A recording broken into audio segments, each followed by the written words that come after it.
സാവധാനമടിയൻ കൊളുത്തിനെ അല്പമെങ്കിലും അതിൻ പ്രഭാങ്കുരം സ്വൽപതേരുൾ തുരന്നുമെല്ലവേ ശില്പരമ്യ പദപീഠഭൂവിൽ നിന്ന് ഉൽപ്പതിച്ചു തിരുമയിലെത്തണേ.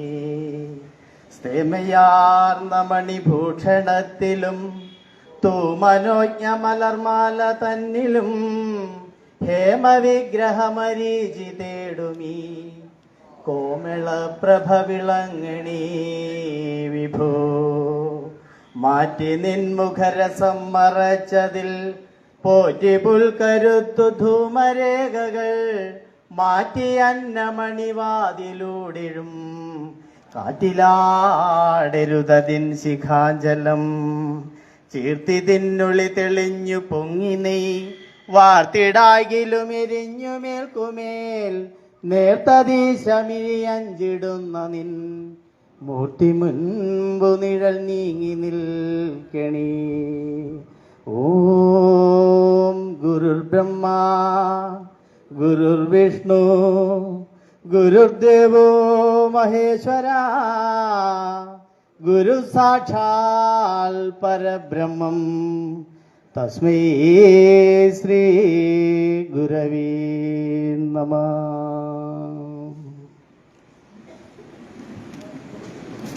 Thank you mister Jayan. പ്രഭാഷണത്തെ എത്തിയിട്ടുള്ള സ്മിത ടീച്ചറെ കൂടുതലൊന്നും പറയുന്നില്ല, ക്ഷണിച്ചുകൊള്ളുന്നു. സമയം അധികമായി.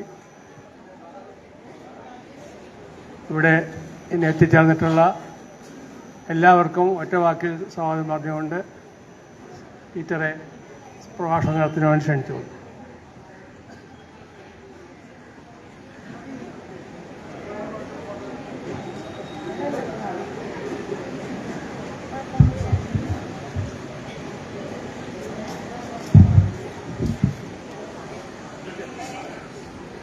മൈക്കിന്റെ പുറകിൽ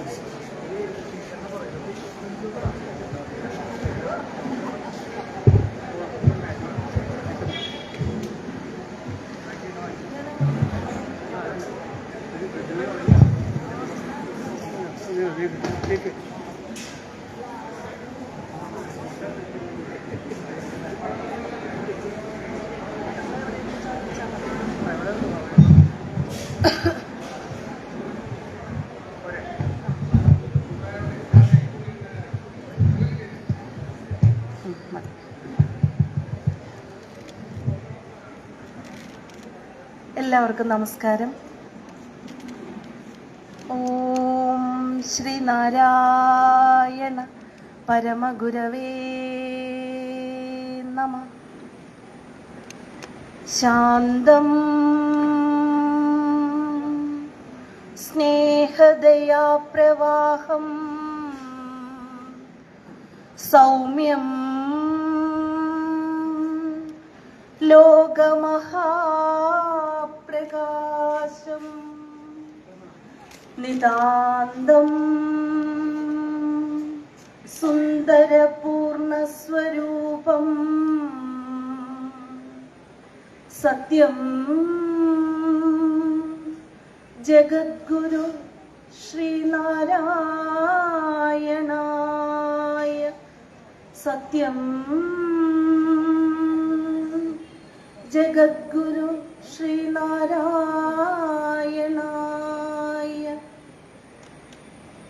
ഓം ശ്രീനാരായണ പരമഗുരവേ നമഃ. ശ്രീനാരായണ പാദപത്മത്തിൽ വിലസും ശ്രീ ശാരദാംബേ ആനന്ദമോടു വരിക വരികയൻ അന്തരംഗത്തിലിപ്പോൾ പ്രാണൻ പകർന്നു പരിമളം തൂകിയൻ വാക്കുകൾ നീ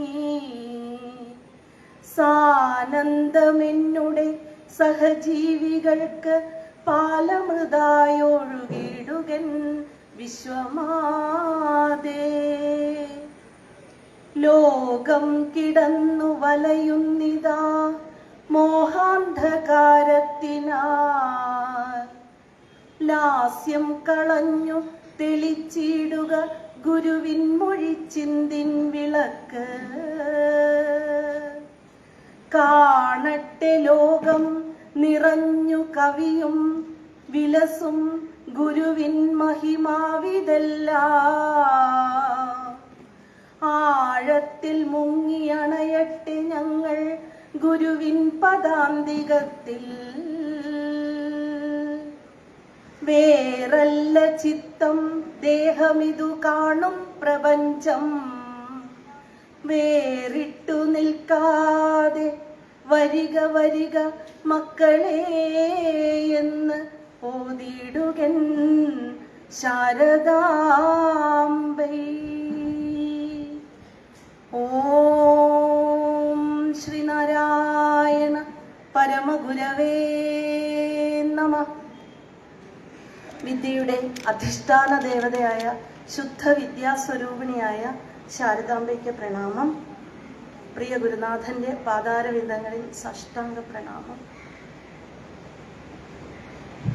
ആരാധ്യനായ ഇവിടുത്തെ പ്രസിഡന്റ്, സമാരാധ്യനായ സെക്രട്ടറി, മറ്റ് സംഘടനാ സാരഥികളെ, ആത്മമിത്രങ്ങളെ, എല്ലാവർക്കും തൃപാദങ്ങളുടെ നാമത്തിൽ ആമുഖമായി പ്രണാമം അർപ്പിക്കുകയാണ്.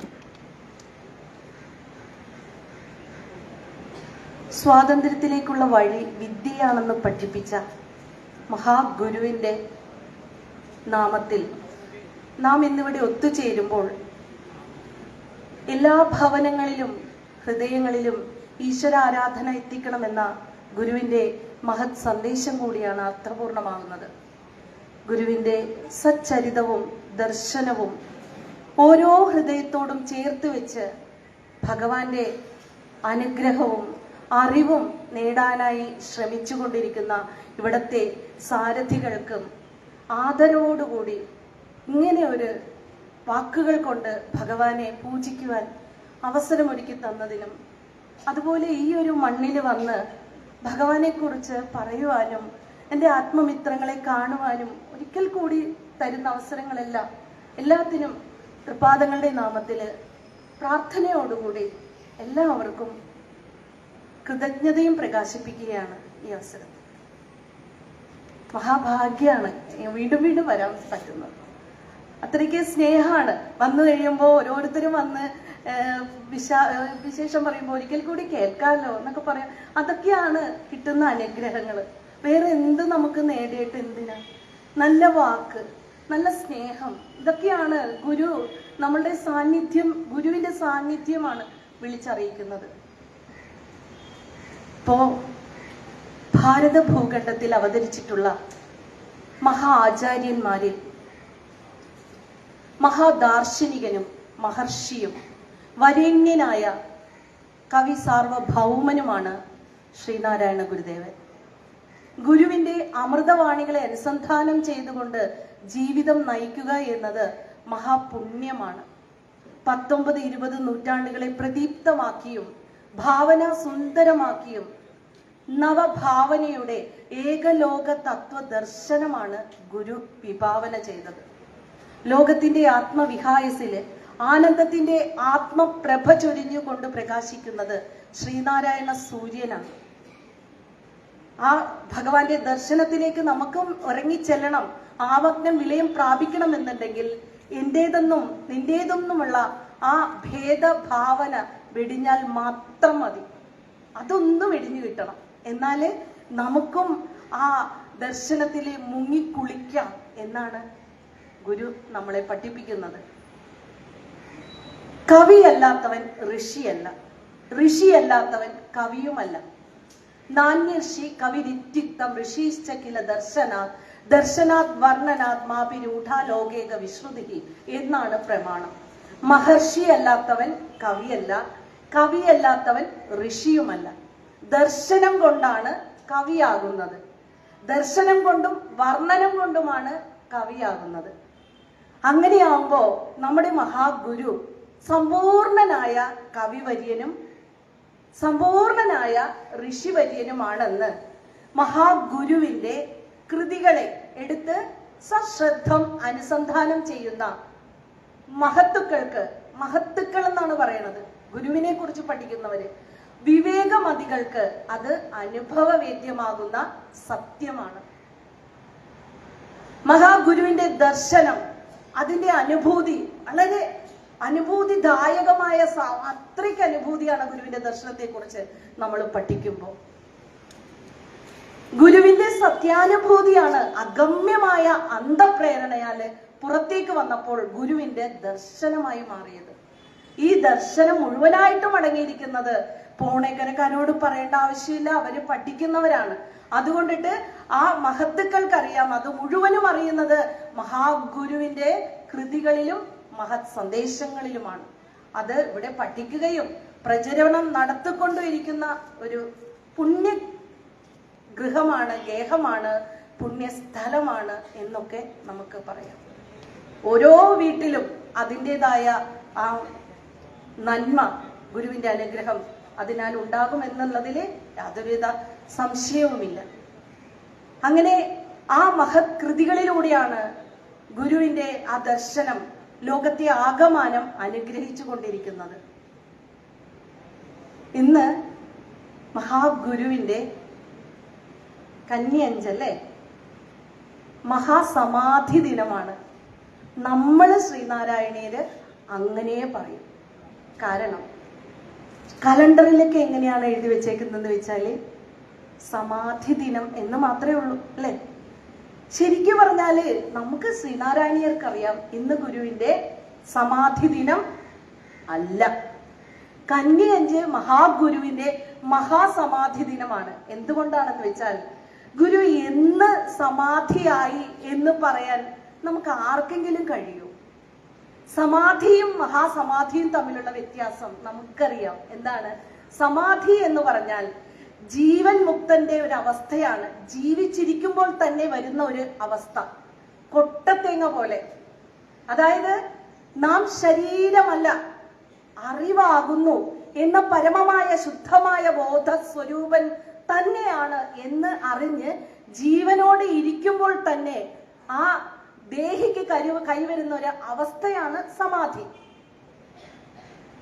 മഹാസമാധി എന്ന് പറഞ്ഞാല് ഈ ജീവനോടെ തന്നെ ഈ സമാധി അവസ്ഥയിൽ ഇരിക്കുന്ന ആ ജീവൻ മുക്തന്റെ ദേഹത്തിന്റെ വേർപാടിനെയാണ് മഹാസമാധി എന്ന് പറയുന്നത്. അപ്പൊ സമാധിയും മഹാസമാധിയും തമ്മിലുള്ള അന്തരം നമ്മൾ ശ്രീനാരായണീയർക്ക് അറിയാവുന്നതാണ്, മറ്റുള്ളവർക്ക് അവർക്ക് അറിയില്ല. അപ്പൊ നമുക്ക് അവർക്ക് പറയാൻ പറ്റുമെങ്കിൽ കുട്ടികൾക്കാണെങ്കിലും നമുക്ക് പറഞ്ഞു കൊടുക്കാം അല്ലേ, സമാധിയും മഹാസമാധിയും തമ്മിലുള്ള വ്യത്യാസം. ആ മഹാസമാധി എന്ന് പറയുമ്പോൾ ആ ജീവൻ മുക്തൻ മഹാഗുരുവിനെ സംബന്ധിച്ചിടത്തോളം ഗുരു ആജന്മശുദ്ധനാണ് അല്ലേ, ആജന്മശുദ്ധനാണ്. ഗുരു ജനിച്ച ഉടനെ ഗുരു കരഞ്ഞിട്ടില്ല. അതിനുശേഷം ഗുരുവിന്റെ ആ പ്രവൃത്തി പഥങ്ങൾ നമ്മൾ പരിശോധിച്ചാൽ ചെറുപ്പത്തിലേ തുടങ്ങി അല്ലേ, എന്താണ് തന്നിൽ നിന്ന് അന്യമല്ലാതെ എന്നു കാണുന്നു സർവവും, അന്നേത് ശോകം അന്നേത് മോഹം ഏകത്വ ദൃക്കിന്. ഗുരു ആ ഏകത്വ ദൃക്കായി തന്നെയായിരുന്നു ചെറുപ്പത്തിലെ മുതൽ. പിന്നെ നമ്മള് എന്താ പറയണ പാമരന്മാരാണ്. നമ്മൾക്കും മനസ്സിലാക്കാവുന്ന ഭാഷയിൽ നമ്മൾക്ക് തോന്നിയത് എപ്പോഴാണ്? പിള്ളത്തടം ഗുഹയിൽ നിന്ന് മഹാഗുരു അവിടെ നിന്ന് പുറത്തേക്ക് എഴുന്നള്ളിയത് പ്രജ്ഞാനം ബ്രഹ്മയെ അറിഞ്ഞ് ബ്രഹ്മത്തെ സാക്ഷാത്കരിച്ച് അറിവിലുമേറിയ തമ്പുരാനായി ആ പിള്ളത്തടം ഗുഹയിൽ വെച്ച് ഈശ്വരനെ അറിഞ്ഞ് ഈശ്വരനായി മാറി ഈശ്വര സ്വരൂപനായിട്ടാണ് ആ അറിവിലുമേറിയ തമ്പുരാനായിട്ട് നമ്മുടെ മുമ്പിലേക്ക് അവതരിച്ചതെന്ന് പറഞ്ഞ് നമ്മൾ പഠിക്കുന്നു. പക്ഷേ ഇതൊന്നും ആ സമയത്തും ഗുരു സമാധിയവസ്ഥ, അതിനു മുന്നേലും ഗുരു സമാധിയവസ്ഥയിൽ തന്നെ ആയിരുന്നു. സർവഭൂതവും ആത്മാവിൽ, ആത്മാവിനെയും അങ്ങനെ സർവഭൂതത്തിലും കാണുന്നവൻ എന്തുണ്ട് നിന്ദ്യമായെന്ന് പറയുന്ന ഗുരു അങ്ങനെയുള്ള സ്വസ്വരൂപം തന്നെയാണ്. അങ്ങനെയുള്ള മഹാഗുരുവിന്റെ മഹാസമാധിയാണ് ആ ശരീരം മഹാപരിനിർവാണ അവസ്ഥയിലേക്ക് പോയ ആ ഒരു ദിവസമാണിത്. അങ്ങനെയാണെങ്കിൽ ചതയമോ പറഞ്ഞിട്ടുണ്ടല്ലേ നമ്മളോട്, എന്താണ്? മരണത്തെ കുറിച്ച് ഓർത്ത് ആരും ദുഃഖിക്കരുത്. ഗുരു പറയുന്ന ഓരോ വാക്കും നമ്മൾ എടുത്തു നോക്കിയാല് എന്തുകൊണ്ടാണ് മരണത്തെ കുറിച്ച് ദുഃഖിക്കരുതെന്ന് പറഞ്ഞാല്? മരണം ഉണ്ടായത് എന്തുകൊണ്ടാണെന്ന് വെച്ചാല് ജനിച്ചത് കൊണ്ടല്ലേ. ജനിച്ചത് കൊണ്ടാ മരിച്ചത് അല്ലേ? ജനിച്ചത് ആരാണ്? ശരീരമാണ് ജനിച്ചത്. ശരീരമാണ് വളർന്നത്. ആത്മാവ് എവിടെയെങ്കിലും ഒരിടത്ത് ജനിച്ചെന്ന് പറഞ്ഞിട്ടുണ്ടോ നമ്മളോ? അല്ലേ? ഇന്നടുത്ത് ഒരു ആത്മാവ് ജനിച്ചു എന്ന് ആരും പറയാറില്ല. കൊച്ചു കുട്ടികൾക്ക് വരെ അറിയാം ആത്മാവ് ജനിക്കുന്നില്ല, മരിക്കുന്നുമില്ല. ജനിച്ചത് ഒരു കുഞ്ഞാണ് അല്ലേ? വളർന്നത് ആത്മാവല്ല, വളർന്നത് കുഞ്ഞാണ്, ആ ശരീരമാണ് അല്ലേ? അസ്ഥി ജായതേ വർദ്ധതേ വിപരീണമതേ അപക്ഷീയതേ, ഈ 6 വികാരങ്ങൾക്കും വിധേയനാകുന്നത് ശരീരമാണ്. അപ്പൊ കുഞ്ഞ് ജനിച്ചു, കുഞ്ഞ് വളർന്നു, കുഞ്ഞ് പരിണാമദശയൊക്കെ കഴിഞ്ഞ് കുഞ്ഞ് ആ ദേഹവും ശരീരമാണ് അല്ലേ? വെളുത്താത്മ, നമ്മ വെളുത്ത കുട്ടിയാണ് അവിടെ ജനിച്ചത്. പക്ഷെ ഒരിക്കലും പറയില്ല അവിടെ ഒരു വെളുത്ത ആത്മാവ് ജനിച്ചു എന്ന് അല്ലേ? ഒരു മഹാത്മാവ് ജനിച്ചു എന്നും പറയൂല, ഒരു കുഞ്ഞ്. അതാണ് ഗുരുദേവൻ പറഞ്ഞത്. എന്താണ്? മരണത്തെ കുറിച്ച് ഓർത്ത് ആരും ദുഃഖിക്കരുത്. ജനിച്ചത് ശരീരമാണ്, വളർന്നതും ശരീരമാണ്, മരണാവസ്ഥയിലേക്ക് പോകുന്നതും ശരീരമാണ്. ഗുരു എന്തു പറഞ്ഞു നമ്മളോട്? നാം ശരീരമല്ല, അറിവാകുന്നു. ഈ ശരീരം ഉണ്ടാകുന്നതിന് മുൻപിലും അറിവായ നാം ഉണ്ടായിരുന്നു. ഇനി ഇതൊക്കെ ഇല്ലാതെ പോയാലും നാം ഇപ്രകാരം പ്രകാശിച്ചു കൊണ്ട് തന്നെ ഇരിക്കും. അത് ഗുരു മാത്രമല്ല, നമ്മളെയും ഗുരു ബോധ്യപ്പെടുത്തുകയാണ് നാം ശരീരമല്ല. ഇനി നമ്മൾ മനസ്സിലാക്കേണ്ടത്, ചതയം എന്ന് പറഞ്ഞാൽ ഒരു നക്ഷത്രമല്ല. അപ്പൊ അവിടെ ഇരുന്ന് നക്ഷത്രമല്ലേ? ചതയം എന്ന് പറഞ്ഞത് ഒരു നക്ഷത്രമല്ലെന്നാണ് പറയണത്. എത്ര നക്ഷത്രങ്ങൾ കൂടുന്നതാണ്? 100 നക്ഷത്രങ്ങൾ കൂടുന്നതാണ് ചതയം. ശതഭിഷക്ക് എന്നാണ് ചതയം എന്ന നക്ഷത്രത്തിന്റെ ശരിയായ നാമധേയം. ഇവിടെ കൂടോത്രം എന്ന് കേട്ടിട്ടുണ്ടോ? കേട്ടിട്ടുണ്ട് അല്ലെ? ഈ കൂടോത്രം ശരിക്കും പറഞ്ഞാല് ഗൂഢപത്രം എന്നാണ് അതിന്റെ ശരിയായ പേര്. നമ്മൾ പറഞ്ഞത് കൂടോത്രം. ഇതുപോലെ ശതഭിഷക്ക് എന്ന് പറഞ്ഞ് അതെന്തായി? ചതയമായി എന്നേ ഉള്ളൂ. അപ്പൊ ശതം എന്ന് പറഞ്ഞാൽ 100 ഭിഷക്ക് എന്ന് പറഞ്ഞിട്ടുണ്ടെങ്കിൽ വൈദ്യൻ എന്നാണ് അർത്ഥം. 100 വൈദ്യന്മാരുടെ ഗുണം ചെയ്യുന്ന നക്ഷത്രം അത്രേ ചതയം. നമ്മുടെ മഹാഗുരു അവതാരം ചെയ്തത്. ഇനി ചതയം ആഘോഷിക്കുമ്പോഴും നമ്മൾ വിചാരിക്കണം, അവിടെ മാടനാശാന്റെയും കുട്ടിയമ്മയുടെയും കുഞ്ഞിന്റെ ജന്മദിനമാണ്. അവതാരം ചെയ്ത മർത്യാവതാരം എടുത്ത് മർത്യനെ ശിക്ഷിക്കാൻ, പഠിപ്പിച്ചിട്ട്, ശിക്ഷ എന്ന് പറഞ്ഞാൽ പഠിപ്പിക്കുക എന്നർത്ഥം. നല്ലത് ഇത്, ഏതു വഴിയാണ് നല്ലത്, ഏതു വഴി പോയാൽ ശ്രേയസ്സും പ്രേയസ്സും കിട്ടുമെന്ന് പഠിപ്പിക്കാൻ വേണ്ടിയിട്ട് മർത്യനായിട്ട് അവതരിച്ച കുഞ്ഞിന്റെ ജന്മദിനമാണ്. ഗുരു ജനിച്ചിട്ടുമില്ല, മരിച്ചിട്ടുമില്ല. അപ്പോ ആ ചതയം എന്ന് പറഞ്ഞാല് 100 ഭിഷക്കിന്റെ വൈദ്യന്റെ ഗുണം ചെയ്യും എന്നാണ് പറയണത്. 100 വൈദ്യൻ, ഒരു വൈദ്യന് എന്തുമാത്രം ഗുണങ്ങൾ ഉണ്ടാവണം എന്നറിയാവോ? ഇനി നമ്മൾ അങ്ങനെയൊക്കെ നോക്കിയിട്ട് നമുക്ക് വൈദ്യന്മാരുടെ അടുത്ത് പോയാൽ മതി. എന്താണെന്നറിയോ? ഒരു വൈദ്യന് ഒരു രോഗി ചെന്നിട്ടുണ്ടെങ്കിൽ ആ രോഗിയുടെ ആന്തരികമായും ബാഹ്യമായിട്ടുള്ള രോഗത്തിനെ ശമനം ചെയ്യാനുള്ള കഴിവുണ്ടായിരിക്കണം. ചില ഡോക്ടർമാരുടെ അടുത്ത് ചെന്ന് നോക്കിക്കോ, നമ്മൾ ചെന്നിട്ടുണ്ടെങ്കിൽ നമ്മൾ ഒരു രോഗമായിട്ടായിരിക്കും വന്നത്, തിരിച്ചു വന്നത് ഡിപ്രഷനായിട്ടായിരിക്കും അല്ലേ? ആ ടെസ്റ്റ് ഈ ടെസ്റ്റ് ഒക്കെ കഴിച്ചിട്ട് വളരെ പ്രയാസപ്പെടുത്തിയായിരിക്കും നമ്മൾ വിടുന്നത്. അപ്പൊ നമ്മുടെ ആന്തരിക രോഗം മാറിയാ? ചിലപ്പോ ഒരു രോഗം ഫിസിക്കലി ഉണ്ടാവില്ല, പക്ഷെ ചില ഡോക്ടർമാരെ കാണുമ്പോ തന്നെ നമ്മുടെ രോഗം മാറും അല്ലേ? ആ ആന്തരികമായ വളരെ സൗഖ്യത്തോടു കൂടിയായിരിക്കും. മരുന്ന് കഴിക്കണ്ട, ഡോക്ടറെ കണ്ടാൽ മതി അല്ലേ? അങ്ങനെ അനുഭവം ഉണ്ടായിട്ടില്ലേ? അതാണ്. ഇത് രണ്ടും ചെയ്യാൻ കഴിവുള്ള ആളായിരിക്കണം ഒരു ഭിഷക്ക്, ഒരു വൈദ്യൻ. ഇനിയോ ഈ പഠിക്കുന്ന വൈദ്യശാസ്ത്രത്തെ കുറിച്ച് എവിടെ നിന്ന് ഒരു സംശയമുണ്ട്, നല്ല സർവശാസ്ത്രം, ആ ശാസ്ത്രത്തിനെ കുറിച്ച് നല്ലൊരു പാരംഗതനായിരിക്കണം, നല്ല അറിവുള്ള ആളായിരിക്കണം. ഒരു സന്ദേഹവും പാടില്ല. പണ്ടൊക്കെ ശ്ലോകം, എൻ്റെ അച്ഛൻ്റെ അച്ഛൻ അപ്പൊ വൈദ്യനാണ്, ശംഖുവൈദ്യൻ. അപ്പോ ശ്ലോകം ചൊല്ലിയാണ് ഒരു രോഗത്തിനൊക്കെ ചികിത്സ ഇങ്ങനെ പറയുന്നത്. അപ്പൊ ഇത് ഒരു സന്ദേഹം ഉണ്ടാവില്ല. ഇങ്ങോട്ട് തന്നിട്ട് പറയും ഇത് കഴിച്ചാൽ മാറിയിരിക്കും. അത് ആ വൈദ്യന്റെ വിശ്വാസമാണ്. അങ്ങനെ വിശ്വാസമുള്ള ആളായിരിക്കണം. അദ്ദേഹത്തിന്റെ ശാസ്ത്രത്തിലും ഈ പറയുന്ന പ്രവൃത്തിയിലും നല്ല ഒരു വിശ്വാസം ഉണ്ടാവണം. കൂടാതെ പാപകർമ്മം ചെയ്യുന്നതിൽ വിമുഖനായിരിക്കണം. ഡോക്ടർമാരെ എടുത്ത് നോക്കിക്കോട്ടോ, നമ്മള് പോണത് തലവേദനയ്ക്കായിരിക്കും, ചിലപ്പോ തിരിച്ചു വരുമ്പോ ഒരു സംഭവം ഒന്നും ഉണ്ടാവില്ല, അല്ലേ? അങ്ങനെയൊക്കെ ഉണ്ട്, നല്ല ഡോക്ടർമാരും ഉണ്ടാട്ടോ. അങ്ങനെയൊക്കെ ഉള്ളൊരു കാലഘട്ടത്തിലാണ് നമ്മൾ ജീവിക്കുന്നത്. പിന്നെയോ പാപകർമ്മ വിമുഖനായിരിക്കണം. മാത്രമല്ല സദാ കർമ്മ കൗശലനായിരിക്കണം. സദാ ഇപ്പൊ ഒരു കല്യാണത്തിന് പോകുമ്പോഴേക്കും ഒരു വിളി വന്നത് എന്താ, ദേ അവിടെ ഇപ്പൊ ഗൈനക്കോളജിസ്റ്റ് ആണെങ്കിൽ ഒരു ഡെലിവറി തുടങ്ങല്ലേ, പോണ്ടേ? അപ്പൊ ഇതല്ല അദ്ദേഹത്തിന് പ്രാധാന്യം എന്താണ്? അദ്ദേഹത്തിന്റെ കർമ്മമാണ്. അപ്പൊ സദാ കർമ്മ കൗശലനായിരിക്കണം ഈ ഭിഷക്ക് എന്ന് പറഞ്ഞാൽ. ആധുനിക കേരളം ചരിത്രത്തില് നമ്മൾ നോക്കിക്കഴിഞ്ഞാൽ അംഗവൈകല്യമോ പ്രാണനാശമോ സംഭവിക്കാതെ കേരളം എന്ന് പറഞ്ഞ ആ രാജ്യത്തെ, അല്ലേ, എങ്ങനെയാണ്, എന്ത് പ്രസൂതി തന്ത്ര പ്രയോഗം കൊണ്ടാണ് മഹാഗുരു ഒരു അംഗവൈകല്യമോ പ്രാണനാശമോ സംഭവിക്കാതെ പുറത്തു കൊണ്ടുവന്നത്, അല്ലെ? കെട്ടുപിണഞ്ഞ സിരാപടലങ്ങളുടെയും ചീഞ്ഞളിഞ്ഞ കോശനാളങ്ങളുടെയും ഇടയിൽ കുരുങ്ങിക്കിടന്ന് ശ്വാസം മുട്ടുകയായിരുന്നു അന്നത്തെ കേരള ഗർഭം. അപ്പൊ ഈ പ്രസവം എടുക്കാൻ പറ്റിയ ഭിഷക്ക് ആര് എന്ന് കേരളം അന്വേഷിച്ച് കണ്ടെത്തിയ അത്യപൂർവ മഹത്വമാണ് മഹാഗുരു. അപ്പൊ ഈ ഒരു ചതയം നക്ഷത്രത്തിന്റെ എല്ലാ ഗുണങ്ങളും തികഞ്ഞ ജന്മം അത്രേ നമ്മുടെ മഹാഗുരുവിൻ്റെത്, അല്ലെ? ഒരു സൂര്യൻ ആയി നിന്നുകൊണ്ട് നിസ്വാർത്ഥമായി സേവനമനുഷ്ഠിച്ച് ലോകത്തിന് വേണ്ടി സ്വയം എരിഞ്ഞ് പരോപകാരാർത്ഥം സ്വജീവിതം നയിച്ച് നമ്മളെ കാണിച്ചു തന്ന മഹാഗുരുവിനെ പഠിച്ചുകൊണ്ടിരിക്കാനേ നമുക്ക് പറ്റുള്ളൂ. ഗുരുവിനെ എവിടെ തുടങ്ങി എവിടെ നിന്ന് അവസാനിക്കും നമുക്കറിയില്ല, അല്ലേ? ഗുരുവിനെ പഠിക്കാനേ പറ്റുള്ളൂ. എങ്ങനെ ഗുരുവിനെ പഠിക്കണം എന്ന് വെച്ചാല് ഗുരുവിന്റെ 73 വർഷക്കാലം സശരീരനായി ഗുരു നമ്മുടെ കൂടെ ഉണ്ടായിരുന്നു. ആ സമയത്ത് ഗുരുവിന്റെ സംശുദ്ധമായ ജീവിതം നമ്മൾ പഠിക്കണം, ഗുരുവിനെ അറിയാൻ. പിന്നെ ദർശനം മാത്രമല്ല, മഹാഗുരുവിന്റെ കർമ്മപ്രപഞ്ചവും നമ്മൾ പഠിക്കണം.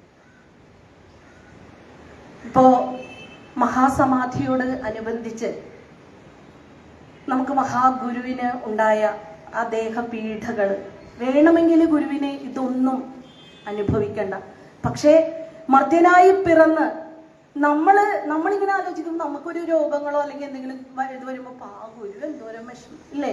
ഗുരുവിന് ഇതിന്റെ ആവശ്യമില്ല, സങ്കല്പം കൊണ്ട് മാറ്റാം. പക്ഷേ മർത്യനായിട്ട് വന്നിട്ടുണ്ടെങ്കിൽ ദേഹത്തിന്റെ ആ പീഡകൾ അനുഭവിച്ചേ സാധിക്കുകയുള്ളൂ എന്ന് മർത്യ അവതാരമായിട്ട് വന്നിരിക്കുന്ന രാമനും അതുപോലെ, അല്ലെ, ശ്രീരാമനും ശ്രീകൃഷ്ണ ഭഗവാനും എല്ലാവരും നമ്മളെ കാണിച്ചു തന്നു. അതുപോലെ തന്നെയാണ് മഹർഷീശ്വരന്മാരും, അല്ലെ? ശ്രീരാമകൃഷ്ണ പരമഹംസ ഭഗവാനും അതുപോലെ തന്നെ രമണ മഹർഷിയും എല്ലാവരും ദേഹപീഡ അനുഭവിച്ചിട്ടുണ്ട് എന്നുള്ളതാണ്. മഹാസമാധിയോട് അനുബന്ധിച്ച് പല കാര്യങ്ങളും നടന്നതായിട്ട് നമുക്കറിയാം. നമുക്ക് ആ ഒരു നിമിഷങ്ങളിലൂടെയൊക്കെ കൂടി ഒന്ന് കടന്നു പോകാം, അല്ലെ? വളരെ സമയം കുറച്ചേ ഉള്ളൂ, എന്നാലും നമുക്ക് നോക്കാം. ഗുരുവിന്റെ മഹാസമാധിയോടനുബന്ധിച്ച് ഏതാണ്ട് ഗുരു ഒരു 40 വർഷക്കാലം മുമ്പേ ഗുരു അതിനൊരു സൂചന കൊടുത്തതായൊക്കെ കാണുന്നുണ്ട്. അതായത് അരുവിപ്പുറം ക്ഷേത്രപ്രതിഷ്ഠ കഴിഞ്ഞ് അവിടെ വിശ്രമിക്കുന്ന സമയത്ത് ഒരു മഹാഗണി തയ്യ് തൃപ്പാദങ്ങള് നട്ട് നനക്കുന്നുണ്ട്. എന്നിട്ട് തൃപ്പാദങ്ങൾ പറയുന്നുണ്ട് ഇത് പൂക്കുമ്പോൾ, അങ്ങനെ ഒരു സൂചന കൊടുത്തതായിട്ട് ചരിത്രങ്ങൾ രേഖപ്പെടുത്തിയിട്ടുണ്ട്. ഇത് പൂക്കുമ്പോൾ അന്നവിടെ ശിവലിംഗദാസ സ്വാമികളുണ്ട്, ഭൈരവൻ ശാന്തി ഉണ്ട്. അപ്പൊ തന്നെ ഭൈരവൻ ശാന്തിക്ക് മനസ്സിലായി ആ സൂചിപ്പിച്ചതിന്റെ അർത്ഥം എന്താണെന്ന് വെച്ചാൽ 40 ഇത് പൂക്കണ സമയത്ത് ഗുരുവിന്റെ മഹാസമാധി ആയിരിക്കാം എന്നൊരു തോന്നല് ഭൈരവൻ ശാന്തിക്ക് ഉണ്ടായിരുന്നു. മഹാഗുരുവിന്റെ മഹാസമാധി സമയത്ത് ഭൈരവൻ ശാന്തി അവിടെ ഇല്ല, അരുവിപ്പുറത്താണ്. അപ്പോ സിദ്ധപുരുഷനാണ് ഭൈരവൻ ശാന്തി, മഹാഗുരുവിന്റെ അനുഗ്രഹം ലഭിച്ച ആളും കൂടിയാണ്. അപ്പൊ എന്ത് ചെയ്തു, അല്ലെ? 114 വർഷമാണ് ആയുഷ്മാൻ ഭവ എന്ന് പറഞ്ഞിട്ട് 114 വർഷമാണ് ഈ ഭൈരവൻ ശാന്തി ജീവിച്ചിരുന്നത്. അങ്ങനെ ഈ അവിടെ മഹാസമാധിയുടെ സമയത്ത് ഈ സിദ്ധപുരുഷനായ ഭൈരവൻ ശാന്തി ഉപവാസത്തിലായിരിക്കണേ. എന്നിട്ട് മഹാഗുരുവിന്റെ ഫോട്ടോ വെച്ചിട്ട് ചിത്രത്തില് കർപ്പൂരാരാധനയൊക്കെ നടത്തിക്കൊണ്ടിരിക്കുമ്പോ കണ്ണുകളും നിറഞ്ഞ് കവിഞ്ഞ് ഒഴുകുവാണ്. അദ്ദേഹത്തിന് മനസ്സിലാവുന്നുണ്ട്. അങ്ങനെ അദ്ദേഹം വളരെ സങ്കടത്തോടു കൂടി, ഇത്രയും ശ്രേഷ്ഠന്മാരായ അവരൊക്കെ ജീവൻ മുക്താവസ്ഥയിലാണ്, അവർക്ക് താങ്ങാൻ പറ്റുന്നില്ല ഗുരുവിന്റെ ശരീര വേർപാട്. അങ്ങനെ പ്രയാസപ്പെട്ട് അന്ന് രാത്രി അദ്ദേഹം ഉറങ്ങുമ്പോ ഈ സ്വാമി ശങ്കരാനന്ദ സ്വാമികൾ ഇങ്ങനെ ഉറങ്ങണ സമയത്ത്, ശങ്കരൻ പരദേശി അല്ലേ, പറയും ഭൈരവൻ ശാന്തിക്ക് സ്വപ്നത്തില് മഹാഗുരുവിന്റെ ദർശനം കിട്ടും. ഗുരു സ്വപ്നത്തിൽ പ്രത്യക്ഷപ്പെട്ടിട്ട് ഗുരു ചോദിക്കുന്നുണ്ട്, ദേഹനാശം ആത്മനാശമാണോ? ദേഹനാശം ആത്മനാശമല്ല, നാം എപ്പോഴും നിങ്ങളുടെ കൂടെ ഉണ്ടാകും എന്ന് ഭൈരവൻ ശാന്തിക്ക് സ്വപ്നത്തില് ഭഗവാൻ ദർശനം കൊടുത്തു. അന്നത്തെ ദിവസം ഭഗവാൻ ചാടി എഴുന്നേറ്റ് ഭൈരവൻ ശാന്തി. അതിന് പിന്നീട് എപ്പോഴൊക്കെയാണോ ഭൈരവൻ ശാന്തിക്ക് ഗുരുവിനെ കാണണം എന്ന ആഗ്രഹം വരുമ്പോ ആ ദർശനം അദ്ദേഹത്തിന് കിട്ടിയിരുന്നെന്നാണ് പറയണത്. ഗുരു പറഞ്ഞ വാക്കൊന്ന് ആലോചിക്കണം. എങ്ങനെയാണ്? ദേഹനാശം ആത്മനാശമല്ല, ഞാൻ എപ്പോഴും നിങ്ങളുടെ കൂടെ ഉണ്ടാകും. ഈ നിങ്ങളെന്ന് പറയുമ്പോ നമ്മളുമല്ലേ, നമ്മുടെ കൂടെ ഉണ്ടാവില്ലേ? ആലോചിച്ചു നോക്ക്. നമ്മൾ ആഗ്രഹിച്ചിട്ടുണ്ടോ മഹാഗുരുവിന്റെ ആ മഹാസമാധി മന്ദിരത്തിലൊക്കെ ചെല്ലുമ്പോ അവിടെ ഗുരുവിന്റെ സാന്നിധ്യം ഉണ്ട്? നമുക്കറിയാം അല്ലേ? കാറ്റായിട്ട് ചില ഇലകൾ നമ്മളുടെ ശരീരത്തിൽ വന്ന് പതിക്കുമ്പോ, ഈശ്വര ഇത് ഗുരുവിന്റെ സാന്നിധ്യമാണോ അല്ലേ? എനിക്ക് അനുഭവമുണ്ട്. ഞാൻ എല്ലാവരുടെ അനുഭവങ്ങൾ വായിക്കുമ്പോൾ എൻ്റെ ഒരു അനുഭവം ഞാൻ പറയട്ടെ. ഇന്ന് ഇവിടെ വന്ന് നിൽക്കണുണ്ടെങ്കിൽ 2 ദിവസം വരെ ഞാൻ ഹോസ്പിറ്റലിൽ അഡ്മിറ്റ് ആയിട്ട് ട്രിപ്പൊക്കെ ഇട്ടിട്ട് ശബ്ദം പോലും എനിക്കുണ്ടായിരുന്നില്ല. ഇന്ന് എൻ്റെ ഗുരുവിനെ കുറിച്ച് ഒന്ന് മനനം ചെയ്യാൻ, ഗുരുവിൽ ഒന്ന് ലയിക്കാൻ എന്നെ ഗുരു അനുവദിച്ചത് കൊണ്ടാണ് ഇവിടെ എത്തിയത്. അപ്പൊ ഒന്ന് ആലോചിക്കേ, നമ്മള് മഹാസമാധി മന്ദിരത്തിലൊക്കെ അവിടെ ചെല്ലുമ്പോൾ ചിലപ്പോ ആ പൂജ സമയത്തൊക്കെ നട അടക്കുമ്പോ നമ്മൾക്ക് സങ്കടം ഉണ്ടായിട്ടില്ലേ? പക്ഷെ ഒന്ന് ആലോചിച്ച് നോക്കിക്കണ്ടേ, ഗുരുവിന് കുറച്ചു നേരവും കൂടി നമ്മളെ കാണാൻ അവിടെ പിടിച്ചു നിർത്തിയതായിരിക്കില്ലേ? കുറച്ചു നേരവും കൂടി തൊഴുത് വേഗം സാവകം നമ്മുടെ പാട്ടിന് പോരുവേ. ആ സമയത്ത് കുറച്ചു നേരവും കൂടി അവിടെ എൻ്റെ മക്കളെ കാണാനായിട്ടായിരിക്കും ചിലപ്പോ ഗുരു നമ്മളെ അവിടെ അങ്ങനെയൊക്കെ ഇരുത്തുന്നത്. ആ സമയത്ത് ഞാൻ ഭഗവാനെ, ആ അമ്മച്ചി പ്ലാവ് ഉണ്ടല്ലോ, ആ പ്ലാവിനെ പോയിട്ട് കെട്ടിപ്പിടിക്കാറുണ്ട്. കെട്ടിപ്പിടിക്കുമ്പോ ഉണ്ടല്ലോ, എനിക്ക് അവിടെ എന്തോ എൻ്റെ വിചാരം പോണത് ഗുരുവിന്റെ മഹാസമാധിയിലേക്ക് ഉള്ള, അവിടെ ഗുരു ഉണ്ടല്ലോ അവിടെ, അല്ലെങ്കിലും ഉണ്ട്. പക്ഷെ എൻ്റെ ചെറിയ ബുദ്ധിയില് ആ അമ്മച്ചി പ്ലാവിന്റെ ആ വേരുകളൊക്കെ മഹാഗുരുവിനെ തൊട്ടിട്ടുണ്ടാവില്ലേ? അപ്പൊ ഒന്ന് കെട്ടിപ്പിടിക്കുമ്പോ അങ്ങനെയൊക്കെ പോയി കെട്ടിപ്പിടിച്ച് എന്നിട്ട് അവിടെ ഇരിക്കുമ്പോ ഉണ്ടല്ലോ, ഈ അമ്മച്ചി പ്ലാവിന്റെ ഇലകളുണ്ടല്ലോ, ആ ഇലകളിൽ നിന്ന് ഞാനിങ്ങനെ ഓർക്കുക, എവിടെയെങ്കിലും ഒരു കാറ്റ് വരുമ്പോ ഗുരുവിന്റെ ഇതായിരിക്കാം, ഒരു ഭസ്മത്തിന്റെ മണം വരുമ്പോ ഗുരുവിന്റെ സാന്നിധ്യം ആയിരിക്കാം, ആരെങ്കിലും ഒന്ന് നല്ല വാക്കിൽ നോക്കി ചിരിക്കുമ്പോ, ഒന്ന് നമ്മളോട് എന്തെങ്കിലും ഒരു സംഭാഷണം നമ്മളോട് പറയുമ്പോൾ അതിലൊക്കെ ഗുരുവിന്റെ സാന്നിധ്യം, സശ്രദ്ധം എവിടെ വെച്ചാണ് എപ്പോഴാണ് ആ സാന്നിധ്യം എന്ന് പറയാൻ പറ്റൂല. അങ്ങനെ ഇരിക്കും. ഒരു ദിവസം ഇങ്ങനെ ഈ പ്ലാവിന്റെ താഴെ ഇരിക്കുമ്പോ ചേച്ചിമാരും ഒക്കെ ഉണ്ട്. അവിടെ ഇരിക്കുമ്പോ ഞാൻ ഇങ്ങനെ ഇവരോട് സംസാരിക്കുമ്പോഴും, ഗുരുവെ എനിക്കൊന്ന് കാണാൻ പറ്റിയിരുന്നെങ്കിൽ അല്ലേ, നമ്മുടെയൊക്കെ ഒരു ആഗ്രഹമല്ലേ, ഗുരുവിനെ ഒന്ന് കാണാൻ സാധിച്ചിരുന്നെങ്കിൽ, എങ്ങനെയെങ്കിലും ഒന്ന് സ്വപ്നത്തിലാ അല്ലേ. അപ്പോ ഇങ്ങനെ ഓർക്കുമ്പോ ഉണ്ടല്ലോ, ഈ പ്ലാവിന്റെ ഇലകളിൽ നിന്നിട്ട് ഒരു മഞ്ഞുതുള്ളികൾ പോലെ എൻ്റെ ദേഹത്ത് മുഖത്തേക്ക് വീഴുന്നുണ്ട്. ഞാൻ ആദ്യം ഒന്നും പറഞ്ഞില്ല. അത് കഴിഞ്ഞ് ഞാൻ ഇവരോട് ചോദിച്ചേ, നിങ്ങൾക്ക് ഇങ്ങനെ വെള്ളം വീണ പോലെ തോന്നലുണ്ടോ എന്നിങ്ങനെ ചോദിച്ചു. അപ്പൊ അവര് പറഞ്ഞില്ല. പറഞ്ഞ കളിയാക്കേ. അതുകൊണ്ട് ഞാൻ പറഞ്ഞ, അല്ലെ എനിക്കിങ്ങനെ തോന്നുന്നു. അപ്പൊ എൻ്റെ ഉള്ളില് ഭഗവാനെ, അപ്പൊ എനിക്ക് മാത്രല്ല, വായിക്കുമ്പോ സംസാരിക്കുമ്പോ ഗുരുഭക്തന്മാർക്ക് അതൊക്കെ ഭഗവാന്റെ സാന്നിധ്യമാണ്. അപ്പൊ അതൊരു നല്ല കാര്യം തന്നെയാണെന്ന് എനിക്ക് മനസ്സിലായി. ഇപ്പൊ എനിക്കിങ്ങനെ അനുഭവപ്പെട്ടു, പിന്നെയും അനുഭവപ്പെട്ടു. ഞാൻ അവിടെ ഇരുന്നുണ്ട്, ഭഗവാനെ ഇങ്ങനെയൊക്കെയല്ലേ ഭഗവാന്റെ സാന്നിധ്യം നമുക്കറിയാൻ പറ്റുള്ളൂ എന്ന് എനിക്ക് പിന്നീട് വായിച്ചപ്പോ മഹത്തുക്കളായ ആൾക്കാരൊക്കെ അവരുടെ അനുഭവങ്ങളൊക്കെ എഴുതിയത് കണ്ടപ്പോഴാണ് മനസ്സിലായത്, ഇതൊക്കെ ഗുരു നമ്മളെ കാണിച്ചു തന്നതാ. മഹാഗുരുവിന്റെ ആ സാന്നിധ്യം നമ്മുടെ കൂടെ എപ്പോഴും ഉണ്ടെന്നുള്ളതാ. അപ്പോ അതിനുശേഷം ഗുരുവിന്റെ ഈ സമാധി ചടങ്ങുണ്ടല്ലോ, ഈ ചടങ്ങിന് ഗുരു ചാവർകോട്ട് മനയില് മഠത്തില് താമസിച്ചുകൊണ്ടിരിക്കുമ്പോൾ അസുഖത്തിനായിട്ട് അവിടെ താമസിക്കണേ. ആ സമയത്ത് അവിടെ ഗുരുവിനെ സന്ദർശിക്കാൻ 2 സ്വാമികൾ അവിടെ വന്നിട്ടുണ്ടെന്ന് പറയണം. അത് മധുര ബ്രഹ്മാനന്ദ മഠത്തിലെ ഒരു അദ്വൈതാനന്ദ സ്വാമികളും കുന്നുക്കുടി മഠാധിപതിയായിട്ടുള്ള ഗണപതി സ്വാമികളും ഗുരുവിനെ ഗുരുഭാവത്തിൽ കാണുന്നവരാണ് അവര് 2 പേരും.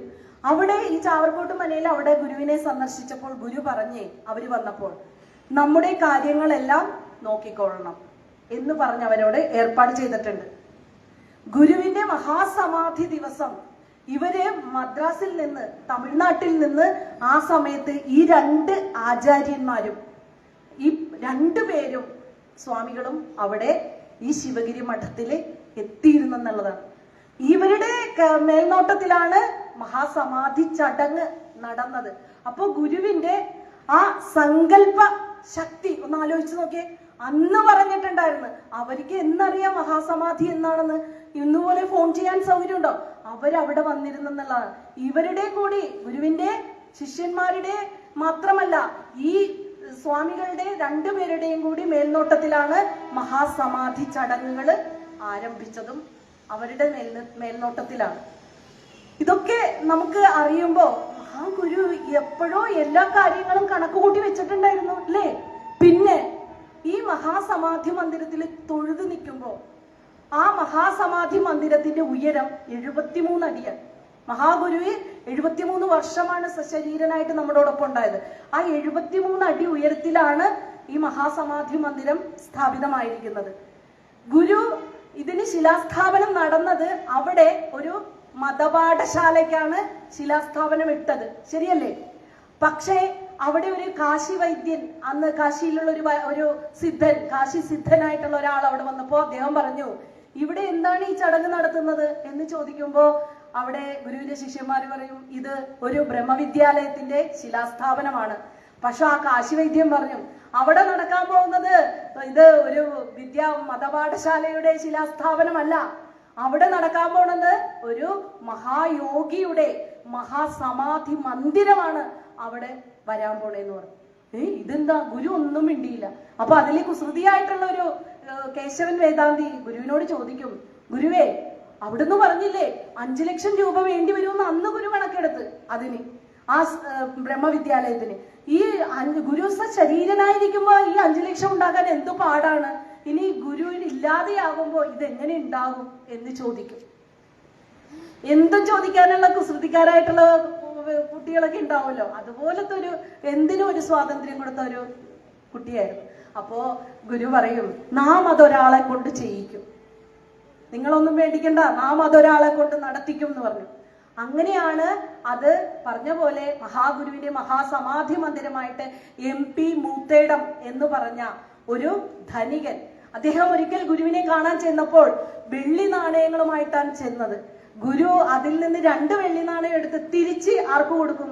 MP മൂത്തേടത്തിന് കൊടുക്കും. എന്നിട്ട് പറയും, നിനക്കുള്ളത് നമുക്കും നമുക്കുള്ളത് നിനക്കുമാണ് എന്ന് പറയും. ഈ MP മൂത്തേടമാണ് പിന്നീട് വളരെ ധനികനായിട്ട് ഈ ലക്ഷക്കണക്കിന് രൂപ വിലമതിക്കാവുന്ന തരത്തിലുള്ള മഹാസമാധി മന്ദിരവും ഈ ബ്രഹ്മവിദ്യാലയത്തിനുമുള്ള ചെലവ് ചെയ്യാൻ അനുഗ്രഹിക്കപ്പെട്ട മനുഷ്യൻ ഈ MP മൂത്തേടം. ഇതൊക്കെ നമുക്കറിയാം അല്ലേ?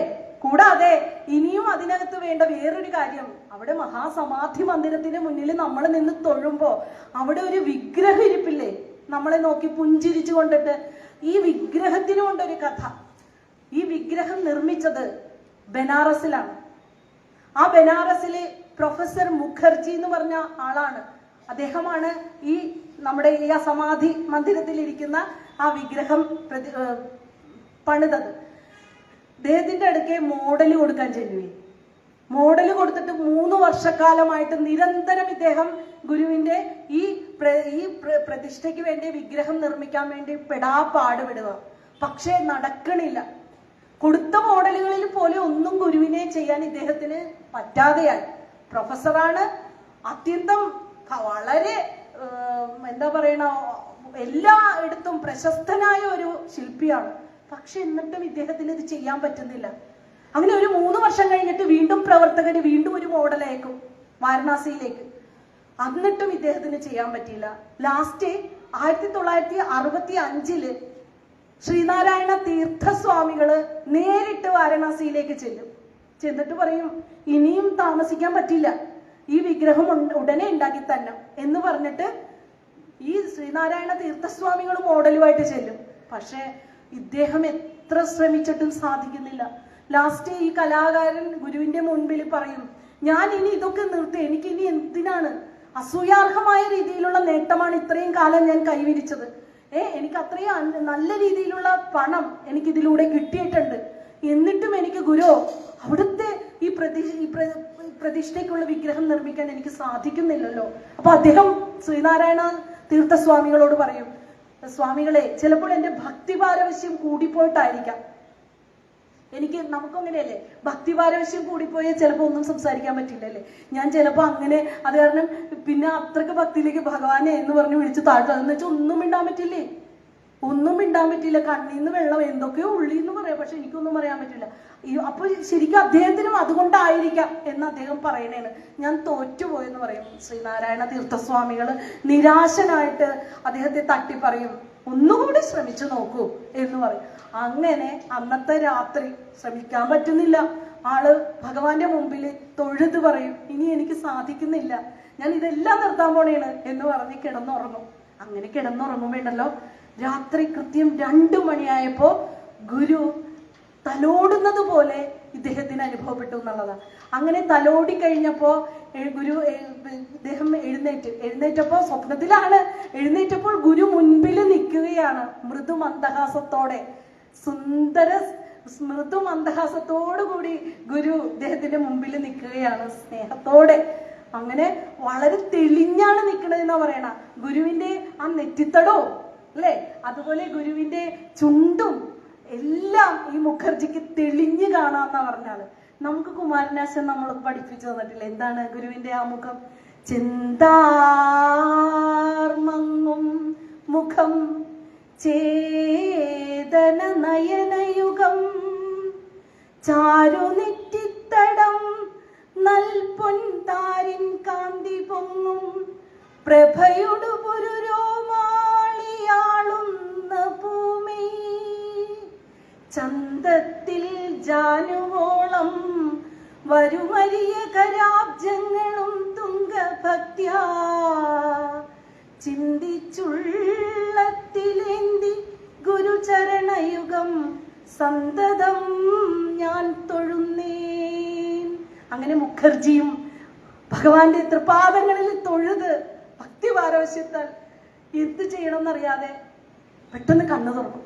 കെട്ടത് കണ്ണു തുറക്കുമ്പോൾ ഗുരുവില്ല. അപ്പൊ തന്നെ അദ്ദേഹം പണി തുടങ്ങി.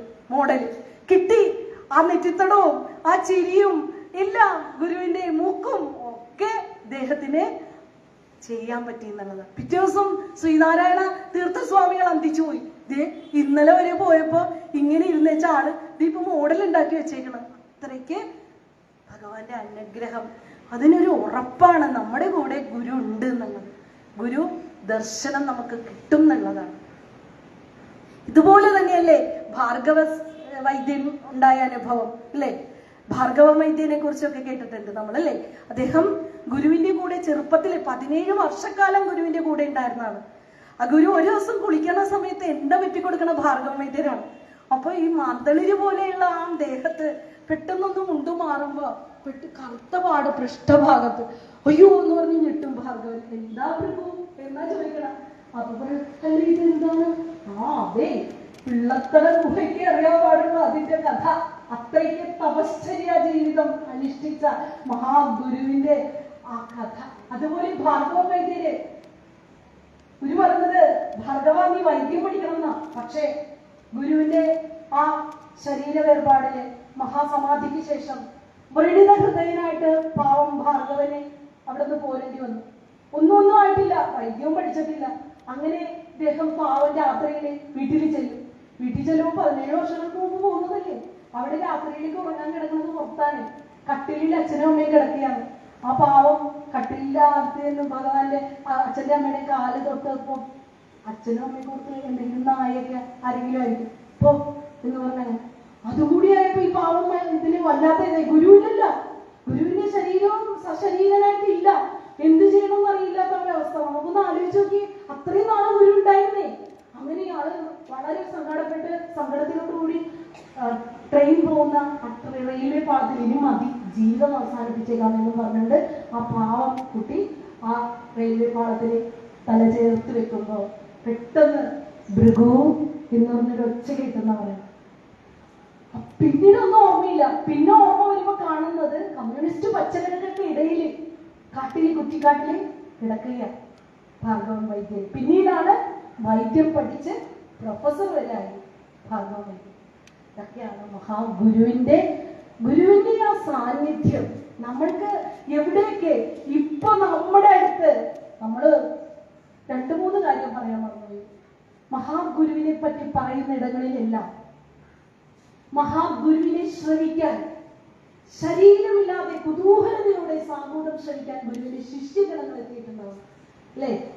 മാപ്പ് പറഞ്ഞുകൊണ്ട് നമുക്ക് അവർക്കും പ്രണാമം ഈ അവസരത്തിൽ നമുക്ക് സമർപ്പിക്കാം. അതുപോലെ ഈ ക്ഷേത്രത്തിലെ വൈദിക ശ്രേഷ്ഠന്മാർക്കും ഇവിടെയുള്ള എല്ലാവർക്കും മഹാഗുരുവിന്റെ അനുഗ്രഹം ഉണ്ടായിട്ടാണ് ഗുരുവിന്റെ ഈ ഏത് കാര്യത്തിലും അത്യുഗ്രമായിട്ട് എല്ലാ കർമ്മബദ്ധങ്ങളിലും വിജയിക്കാനും ഒക്കെ സാധിക്കുന്നത്. അപ്പോ മഹാഗുരുവിന്റെ മഹാസമാധി അല്ലേ, നമ്മൾ സങ്കടത്തോടു കൂടി മാത്രമേ നമ്മൾ സാധാരണക്കാരാണ് അല്ലേ, എന്നിരുന്നാലും നമുക്ക് കുറച്ച് മഹാഗുരുവിന്റെ രോഗവിവരങ്ങൾ കൂടി ഒന്ന് നമുക്ക് കേൾക്കണം അല്ലേ. എന്തൊക്കെയാണ് ഗുരു അനുഭവിച്ചത് ആ സമയത്ത്?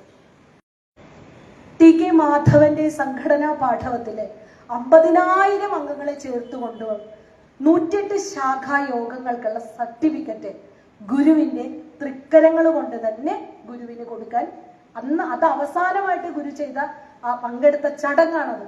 108 ശാഖകൾക്ക് തൃക്കരങ്ങൾ കൊണ്ട് തന്നെ സർട്ടിഫിക്കറ്റ് കൊടുത്തു, അവസാനമായി പങ്കെടുത്ത ചടങ്ങ്. അതിനുശേഷം അവിടുന്ന് ഗുരു തിരിച്ചു വന്നത് വൈക്കം വെല്ലൂർ മഠത്തിലാണ്. വൈക്കം വെല്ലൂർ മഠത്തില് വരുമ്പോ അവിടെ മാമ്പലം വിദ്യാനന്ദ സ്വാമികൾ ഉണ്ടായിരുന്നു, അതുപോലെ ബൗദ്ധാനന്ദ സ്വാമികള്, ഗോവിന്ദാനന്ദ സ്വാമികള്, നരസിംഹസ്വാമികളൊക്കെ ഉണ്ടായിരുന്നു അവിടെ. അങ്ങനെ ഗുരു അവിടെ വിശ്രമിച്ചുകൊണ്ടിരിക്കുമ്പോൾ ഈ മാമ്പലം വിദ്യാനന്ദ സ്വാമികളെ കുറിച്ച് ഇവിടെ പഠിച്ചതും ഒക്കെയുള്ള ആൾക്കാർക്ക് അറിയാവുന്ന കാര്യമാണ്. എന്നാലും നമുക്ക് ഈ മാമ്പലം വിദ്യാനന്ദ സ്വാമികളെ എന്ന് പറയുമ്പോൾ സ്വാമികളാണ് ഒരു ദിവസം ഗുരുവിനോട് ചോദിക്കുന്നത്, ഗുരു അവിടുത്തേതായിട്ട് ഒരു സംസ്കൃതത്തിൽ ഒരു ഗ്രന്ഥം രചിച്ചു കിട്ടിയാൽ നന്നായിരുന്നു എന്ന് പറയും. ഗുരു ചോദിക്കും, എന്തോരം സംസ്കൃതത്തിലുള്ള ഗ്രന്ഥങ്ങളുണ്ട്, ഇനി എന്തിനാണ് ഇനി നമ്മുടേതായിട്ട് ഒരു ഗ്രന്ഥം എന്ന് ചോദിക്കും ചിരിച്ചുകൊണ്ട്. അപ്പൊ പറയും, അങ്ങനെയല്ല ഗുരു, അവിടുത്തേതായിക്കൊണ്ട് പൂർത്തിയായിക്കൊന്നും പറയൂലേ. ഒരു ഗുരുവിനെ സമീപിക്കുമ്പോ അങ്ങനെ വേണം ഒരു ശിഷ്യൻ ചോദിക്കാൻ എന്നാണ് പറയുന്നത്. അത്രയ്ക്ക് ഗുരുവിന്റെ അടുത്ത് ചെല്ലുമ്പോൾ അത്രയ്ക്ക് സശ്രദ്ധയോടുകൂടി ഗുരുവിന്റെ അടുത്തിരിക്കണം, ശ്രദ്ധിക്കണം.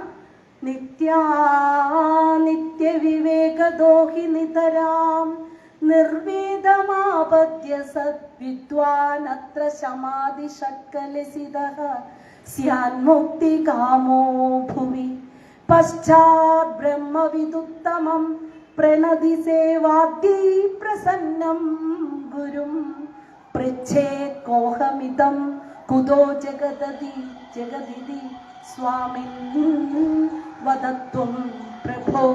എന്തു ചോദിക്കുമ്പോഴും പ്രണാമം കൊണ്ടും സേവ കൊണ്ടും ഗുരുവിന്റെ ആ അന്നേരത്തെ ആ മൂടെന്നൊക്കെ പറയൂലേ നമ്മള്, എന്താണ് അല്ലേ, ആ ഒരു ഭാവം അന്ന് എങ്ങനെയാണ് ഗുരു ഇരിക്കണത് അതൊക്കെ നോക്കിയിട്ട് വേണം ചോദിക്കാനെന്നാ. അതുമാത്രമല്ല, ശിഷ്യനും അതുപോലത്തെ നിത്യവസ്തു ഏകം ബ്രഹ്മമാണെന്നും മറ്റുള്ളതൊക്കെ അനിത്യങ്ങളാണെന്നും തിരിച്ചറിവുള്ള ശിഷ്യനും കൂടി ആയിരിക്കണം. അല്ലാതെ നമ്മൾ ചെന്ന് ഗുരു അങ്ങനെയൊന്നും പറഞ്ഞാലോട്ട് ഗുരുവിനെ അങ്ങനെയൊന്നും അല്ല ഗുരുവിനെ സമീപിക്കേണ്ടതെന്ന. അങ്ങനെ അത്ര അധികാരിയായിട്ടുള്ള ശിഷ്യനായിരുന്നേ ഈ മാമല വിദ്യാനന്ദ സ്വാമികള്.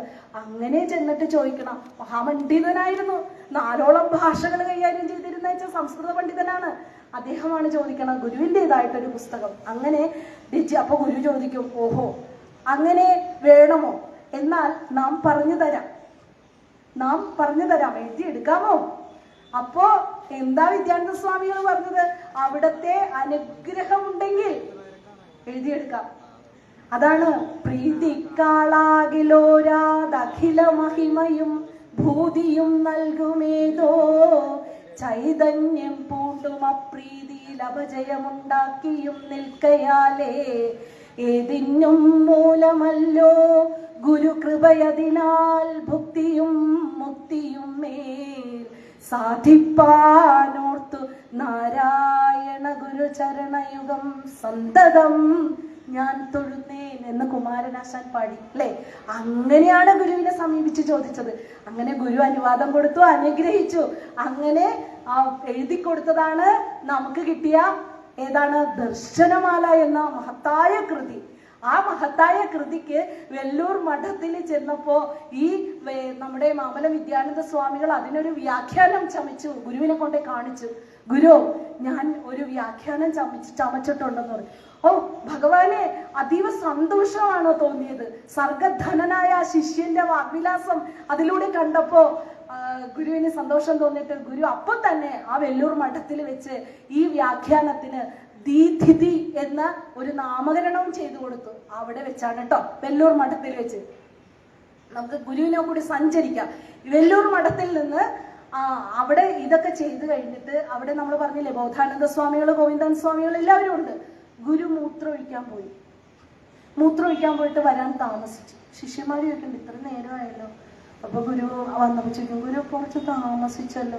അപ്പൊ ഗുരു പറയുന്നേ, എനിക്ക് മൂത്രത്തിന് അല്ലാത്ത പോവാൻ ബുദ്ധിമുട്ട് തോന്നുന്നു എന്ന് പറയും. പക്ഷെ ശിഷ്യന്മാർ അത്ര കാര്യമാക്കിയില്ലത്. അപ്പൊ ആ സമയത്ത് കേരള ധന്വന്തിരി എന്നറിയപ്പെടുന്ന ചോലയിൽ മാമി വൈദ്യൻ അവിടെ വന്നിട്ടുണ്ട്. അപ്പൊ മാമി വൈദ്യനോട് മഹാഗുരു ചോദിക്കും, ഈ മൂത്രാവസ്ഥി എന്ന് പറഞ്ഞ ചികിത്സാ സമ്പ്രദായത്തെ കുറിച്ച് അങ്ങയുടെ അഭിപ്രായം എന്താണെന്ന് ചോദിക്കും മാമി വൈദ്യനോട്. അപ്പൊ മാമി വൈദ്യന് പറയും, മൂത്രം പോവാൻ ബുദ്ധിമുട്ടൊക്കെ വരുമ്പോൾ ഈ ചികിത്സാ സമ്പ്രദായം, ആ മൂത്രാവസ്ഥി വെച്ച് ഈ മൂത്രം എടുക്കുന്ന രീതി വളരെ നല്ലതാണെന്ന് പറയും. അങ്ങനെ ആ അങ്ങനെ പറയുമല്ലോ. അതിനുശേഷം മാമി വൈദ്യര് വലപ്പാട്ടേക്ക് മടങ്ങും. അപ്പോ ഗുരു വൈക്കത്ത് വിശ്രമിക്കുന്ന അവസരത്തിൽ തന്നെ പിറ്റേ ദിവസം ഗുരുവിന് ഒറ്റ ദിവസം കൊണ്ട് അജീർണവും അതുപോലെ പനിയും മൂത്ര തടസ്സവും ഒക്കെ ആയിട്ട് വളരെ ബുദ്ധിമുട്ടാൻ തുടങ്ങി. ഗുരു പെട്ടെന്നാണ് കൂടിയത്. അങ്ങനെ അവരെന്ത് ചെയ്യും, ശിഷ്യന്മാരെ വൈക്കത്തുള്ള സർക്കാർ ആശുപത്രിയിലെ ഡോക്ടർ റാവു എന്ന് പറഞ്ഞ ഭിഷഗ്വരനെ, ഇംഗ്ലീഷ് ഡോക്ടറെ കൊണ്ടുവരും. അങ്ങനെ ഈ ഡോക്ടർ റാവു മഹാഗുരുവിനോട് അത്യന്തം ഭക്തിയും ഈശ്വരനെ പോലെ തന്നെ കാണുന്ന വളരെ ഒരു സാധ്വിയായ മനുഷ്യനാണ് ഈ പറഞ്ഞ ഡോക്ടർ റാവു. ഗുരുവിനെ പരിശോധിക്കും. ഗുരു പറഞ്ഞില്ലേ മൂത്രാവസ്ഥി എന്ന് പറഞ്ഞ ആ മൂത്രാവസ്ഥി കൊണ്ട് ഈ ഡോക്ടർ ആരാണ് റാവു ആ മൂത്രം എടുക്കും. അപ്പൊ ഗുരുവിന് ഒത്തിരി ആശ്വാസം തോന്നും. ആ മൂത്രാവസ്ഥയുണ്ട്. ആ മൂത്രാവസ്ഥി പാണാശ്ശേരി മാമി വൈദ്യനിൽ അവിടെ കൃഷ്ണ വൈദ്യര് അദ്ദേഹത്തിന്റെ ആ വൈദ്യാലയത്തിൽ ഉണ്ടെന്നൊക്കെയാണ് പറയുന്ന. അവിടെയൊക്കെ പോയി കാണാൻ പറ്റും ആ ഉപകരണം. ഇത് വെച്ചാണ് മൂത്രം എടുത്ത് ഗുരുവിനൊരു ആശ്വാസം വരും. പക്ഷെ ഇങ്ങനെ എടുത്തിട്ട് കാര്യമില്ലല്ലോ, പിന്നെയും മൂത്രം പോണില്ല. അപ്പൊ എന്ത് ചെയ്യും, ഈ ഡോക്ടർ റാവു പാലക്കാട്ടുള്ള അതിവിദഗ്ധനായ ഡോക്ടർ കൃഷ്ണനെ കമ്പി അയക്കും. വിളിക്കാനൊന്നും പറ്റൂലല്ലോ, കമ്പി അയക്കും. അത് കേൾക്കാത്ത പാതി ഗുരുവിനോടുള്ള ഭക്തിയും ഗുരുവിനോടുള്ള ആദരവും ഒക്കെ കൊണ്ടിട്ട് ഈ ഡോക്ടർ കൃഷ്ണൻ എന്ത് ചെയ്യും, അദ്ദേഹത്തിന്റെ മകനായ ഡോക്ടർ രാഘവനെ എങ്ങോട്ടയക്കും, വൈക്കത്തോട്ട് വിടും. വൈക്കത്തോട്ട് വന്നിട്ട് ഡോക്ടർ രാഘവനും ഡോക്ടർ റാവുവും കൂടി സംസാരിക്കും. ഗുരുവിന്റെ രോഗവിവരം സംസാരിക്കുമ്പോൾ അവര് പല ചികിത്സകളും ചെയ്യാം എന്ന് വിചാരിച്ച് അവരത് ചെയ്യുമ്പോഴും രോഗം കുറയുന്നില്ല. അപ്പോ ഈ പറയുന്ന രാഘവൻ എന്തു പറയും, ഭഗവാനെ അതിവിദഗ്ധമായ ചികിത്സയ്ക്ക് വേണ്ടിയിട്ട് പാലക്കാട്ടേക്ക് കൊണ്ടുപോകണമെന്ന് പറയും. അങ്ങനെ പാലക്കാട്ടേക്ക് ഭഗവാനെ കൊണ്ടുപോകാൻ പോവുകയാണ്. അപ്പോ ഗുരു പറയും, പാലക്കാട്ട് പോകണോ, ഇത്രയ്ക്ക് പോകണം എന്ന് പറയും. ഇല്ല, പാലക്കാട്ട് കൊണ്ടുപോകണം, എന്നാലേ വിദഗ്ധമായ ചികിത്സ കിട്ടുള്ളൂ എന്ന് പറയും. അങ്ങനെ പാലക്കാട്ടേക്ക് കൊണ്ടുപോകാൻ വേണ്ടിയിട്ട് മഹാഗുരുവിനെ ഒരു ബോട്ട് മാർഗം എറണാകുളത്ത് റെയിൽവേ സ്റ്റേഷനിൽ എത്തിക്കും. ഈ എറണാകുളം റെയിൽവേ സ്റ്റേഷനിൽ ചെല്ലുമ്പോണ്ടല്ലോ ആലുവ വഴിയുള്ള വണ്ടി ഉണ്ടല്ലോ, ആലുവയ്ക്ക് കയറിയിട്ട് വേണം പോവാൻ. പക്ഷെ ആ വണ്ടി വിട്ടുപോകും. അപ്പൊ പിന്നെ എന്ത് ചെയ്യുക? ഗുരുവിന് അന്നത്തെ ദിവസം അവിടെ താമസിക്കണം. എവിടെ? സ്റ്റേഷനിൽ തന്നെ താമസിക്കേണ്ടി വന്നു. ഈ സമയത്ത് മഹാഗുരുവിന്റെ കൂടെ അവിടെ ഗോവിന്ദൻ റൈറ്റർ ഒക്കെ ഉണ്ടായിരുന്നു, ഗുരുഭക്തരൊക്കെ ഉണ്ടായിരുന്നു. അങ്ങനെ റെയിൽവേ സ്റ്റേഷനിൽ ഗുരു താമസിക്കുകയാണ് ഒരു ദിവസം, ആ രാത്രിയിൽ. ആ സമയത്ത് ഗുരുവിനെ പല ആൾക്കാരും വന്ന് സന്ദർശിക്കുന്നുണ്ട്. അതിലൊരു സായിപ്പൊക്കെ ഉണ്ട്, ഒരു ഇലക്ഷൻ കമ്മിറ്റി ഒക്കെ ഉള്ള ഒരാളാണ് അദ്ദേഹം. വന്നിട്ട് ഗുരുവിനെ കുറിച്ച് കേട്ടറിഞ്ഞതും ഒക്കെ കണ്ട് അദ്ദേഹത്തിന് നമ്മൾ ഈ വിദേശീയരെ പറയണത് എന്താണെന്നറിയോ, അവർക്കുള്ള ഭക്തി പോലും നമുക്കൊക്കെ ഉണ്ടോ, വിശ്വാസം ഉണ്ടോ എന്നുള്ള, ഉറപ്പുണ്ടോ എന്നുള്ള കാര്യത്തിലൊക്കെ നമുക്ക് സംശയിക്കേണ്ടിയിരിക്കുന്നു. അങ്ങനെ അദ്ദേഹം ഗുരുവിന് വേണ്ട എല്ലാ കാര്യങ്ങളും അവിടെ ചെയ്തു കൊടുത്തിട്ടാണ്, ഗുരുവിനോട് അനുവാദം കൂടി മേടിച്ചിട്ടാണ് ആ ഇംഗ്ലീഷുകാരൻ അവിടെ നിന്ന് പോകുന്ന സായിപ്പ്. അതിനുശേഷം ഗുരു അവിടെ തന്നെ അല്ലേ, എവിടെയാണ്? എറണാകുളം റെയിൽവേ സ്റ്റേഷനിൽ അല്ലേ. ആ എറണാകുളം റെയിൽവേ സ്റ്റേഷനിൽ പിറ്റേ ദിവസം രാവിലെ ആലുവയ്ക്കുള്ള വണ്ടിയിൽ ഗുരു കയറി. എല്ലാവരും കൂടി ആലുവയിലേക്കുള്ള എത്തിച്ചു. അങ്ങനെ അപ്പൊ കൂടെ ആരുണ്ടെന്നറിയോ? ഡോക്ടർ രാഘവനുണ്ട്, ഡോക്ടർ കൃഷ്ണന്റെ മകനായ ഡോക്ടർ രാഘവനുണ്ട്. കൊണ്ടുപോകണ പാലക്കാട്ടേക്കല്ലേ. ആലുവയിലെത്തിയപ്പോ ഗുരു പറയണേ, പാലക്കാട്ടേക്കൊന്നും പോകണ്ട, ഇവിടെ നമുക്ക് നോക്കാം എന്ന് പറയും. അപ്പൊ രാഘവൻ പഠിച്ച പണി 18 നോക്കിയിട്ട് നടക്കില്ല. ലാസ്റ്റ് ആലുവയിലെ സർക്കാർ ആശുപത്രിയിലെ ഡോക്ടറിനെ വിളിച്ചിട്ട് ആ രാഘവൻ ഡോക്ടർ പറഞ്ഞ കാര്യങ്ങളൊക്കെ ശരിയാക്കിയിട്ട് പോകും. രാഘവൻ ഡോക്ടർ പോകും. അപ്പണ്ടാ ഈ ആലുവയിലെ ഡോക്ടർ ഉണ്ടല്ലോ, മൂത്രം എടുക്കാൻ വേണ്ടി വന്നപ്പോ ഗുരുവിന് വേദനിച്ചു. മറ്റു ഡോക്ടർമാരെ എടുത്തപ്പോ ഗുരുവിന് വേദനിച്ചില്ല. ആലുവയിലെ ഡോക്ടർ മൂത്രം എടുത്തപ്പോ ഗുരുവിന് വേദനിച്ചു. ഗുരു എന്ത് ചെയ്യുമെന്നറിയോ? ആരോടും മിണ്ടൂല, ഇറങ്ങിപ്പോയിക്കളി. ശിഷ്യന്മാര് നോക്കുമ്പോ ഈ ആരോടും മുണ്ടണില്ല, പോയി.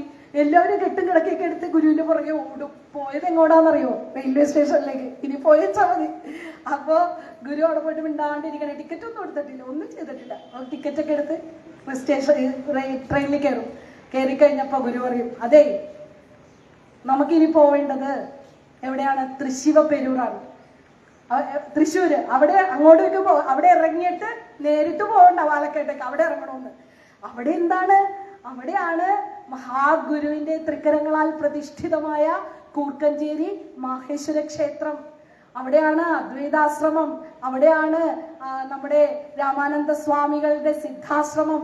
അതുപോലെ തന്നെ അവിടെ ഗുരുവിന്റെ നിസ്തൂലമായ പ്രവർത്തനം കാഴ്ചവെച്ച ബോധാനന്ദ സ്വാമികളുടെ പ്രവർത്തനത്താൽ സമ്പന്നരായ ഒരുപാട് എല്ലാ വിധത്തിലും സമ്പന്നരായ ജനങ്ങളും ഗുരുവിൻ ഭക്തിയില് അഗൈതവമായ ഭക്തിയുള്ള ജനങ്ങളും താമസിച്ചിരുന്ന ശ്രീനാരായണപുരം എന്ന് പറഞ്ഞ അവിടെ ഗുരു ഇറങ്ങുകയാണ്. അപ്പൊ ഇപ്പൊ എവിടെ എത്തി ഗുരു? കൂർക്കഞ്ചേരി മാഹേശ്വര ക്ഷേത്രത്തിന്റെ മുൻപില്. അവിടെ വെച്ചാണ് ഗുരു ആ ക്ഷേത്രത്തിന്റെ മുൻഭാഗത്തുള്ള വലതുഭാഗത്ത് നിൽക്കുന്ന പ്ലാവിന്റെ ചോട്ടിൽ വെച്ചാണ്, ആ തണലിൽ വെച്ചിട്ടാണ് ഗുരുധർമ്മ സംഘം രൂപീകരിക്കുന്നതും. അവിടെ വെച്ചാണ് ആ ഫോട്ടോ കണ്ടിട്ടില്ലേ? ഗുരുവും 11 ശിഷ്യന്മാർ ഇല്ലേ? ആ ഫോട്ടോ ഒക്കെ എടുത്ത് വളരെ സന്തോഷത്തോടു കൂടി പിരിഞ്ഞ സ്ഥലത്തേക്ക്, അതിന് കുറച്ച് നാളുകൾക്ക് മുമ്പ് പോയ ഗുരുവാണ്. സന്തോഷത്തോടെ പോയി കണ്ട ജനങ്ങള് ഗുരു രോഗഗ്രസ്തനായിട്ട് അവിടെ വന്നു കണ്ടപ്പോ അവർക്ക് സഹിക്കാൻ കഴിഞ്ഞില്ല എന്നുള്ളതാണ്. അപ്പൊ ഇവിടെ ഓർമ്മിക്കേണ്ട ഒരു കാര്യം, ഈശ്വര സമയം വൈകി പോണ് പറഞ്ഞു പോകുമ്പോഴേ, ഗുരു ഈ പറയുന്ന നമ്മുടെ ധർമ്മസംഘം രൂപീകരിക്കാനേ ഗുരു പറയും, ഒരു ആശ്രമത്തില് വിദ്വാനായിട്ടും സദാചാര തൽപരനായിട്ടും ധർമ്മിഷ്ഠനായിട്ടും പരോപകാരിയായിട്ടും സദാ കർമ്മ കൗശലവുമുള്ള ഒരു നേതാവ് ഉണ്ടായിരിക്കണം. അങ്ങനെ ഒരു ഗുരു ഒരു ആശ്രമത്തിൽ ഉണ്ടാവണം. മാത്രമല്ല ഇതുപോലത്തെ ആശ്രമം ഇനിയും കെട്ടണം. എന്നിട്ട് അവിടെയൊക്കെ ഇതുപോലത്തെ നേതാക്കന്മാര് എല്ലാ സർവഗുണങ്ങളും തികഞ്ഞ ഒരു വിദ്വാനും മുനിയുമായിരിക്കണം അവരെ നയിക്കേണ്ടത്. പ്രത്യേകം ആശ്രമങ്ങൾ സ്ത്രീകൾക്ക് വേണം, പുരുഷന്മാർക്ക് വേണം, സ്കൂളുകൾ വേണം എന്നൊക്കെ പറഞ്ഞ് അങ്ങനെ ഒരു മെമ്മോറാണ്ടോ ഒക്കെ ഉണ്ടാക്കി ഒക്കെ കാര്യങ്ങളൊക്കെ ആലോചിച്ച്. പക്ഷേ ധർമ്മസംഘം ആരും ഒന്നും മിണ്ടണില്ല. ആരെങ്കിലും മുന്നോട്ട് വരണ്ടേ ശിഷ്യന്മാര്? ഗുരുവിന് മഹാസമാധിയിലേക്ക് പോവാനുള്ള ടൈമായിരിക്കും. ഗുരു എന്ത് പറയുമെന്നറിയോ? ഇതെന്താ നാം ഇതൊക്കെ ചോദിച്ചിട്ട് ഇവിടെ ആർക്കും മിണ്ടാട്ടുമില്ലേ? 3 ദിവസമായി, എന്താ തീരുമാനം എന്ന് ചോദിക്കും. അപ്പൊ ഒറ്റ ശിഷ്യന്മാരും മിണ്ടണില്ല. അവരുടെ ഇടയിൽ തന്നെ ആ ഒരു ഭിന്നത ഗുരുവിന് കാണാൻ സാധിച്ചു. കാരണം ആരും ധൈര്യത്തിൽ മുന്നോട്ട് വന്നില്ല. ഇത് നടക്കാം, ധർമ്മസംഘം രൂപീകരിക്കാന്ന് പറഞ്ഞ് മുന്നോട്ട് വരണ്ടേ. അങ്ങനെ അപ്പൊ ഗുരു പറയണേ, നാം തൊപ്പി വെക്കേണ്ടി വരും. ഇങ്ങനെയാണ്, നാം തൊപ്പി വെക്കേണ്ടി വരും തലയിൽ എന്നൊറ്റ വാക്യേ പറഞ്ഞോളൂ. ഇത് കേട്ടപ്പോ ഒരു ചാട്ടവാറടി പോലെ ഗുരു തൃക്കരങ്ങളിൽ വെച്ച് ചാട്ട വെച്ച് ഒരു അടി കൊടുക്കണ പോലെയാണ് ഈ ശിഷ്യഗണങ്ങൾക്ക് തോന്നിയത്. അപ്പോഴും ധർമ്മസംഘം രൂപീകരിച്ചിട്ടില്ലേ, 3 ദിവസമായിട്ട് ഗുരു പറഞ്ഞിട്ടും അനങ്ങിയിട്ടില്ല.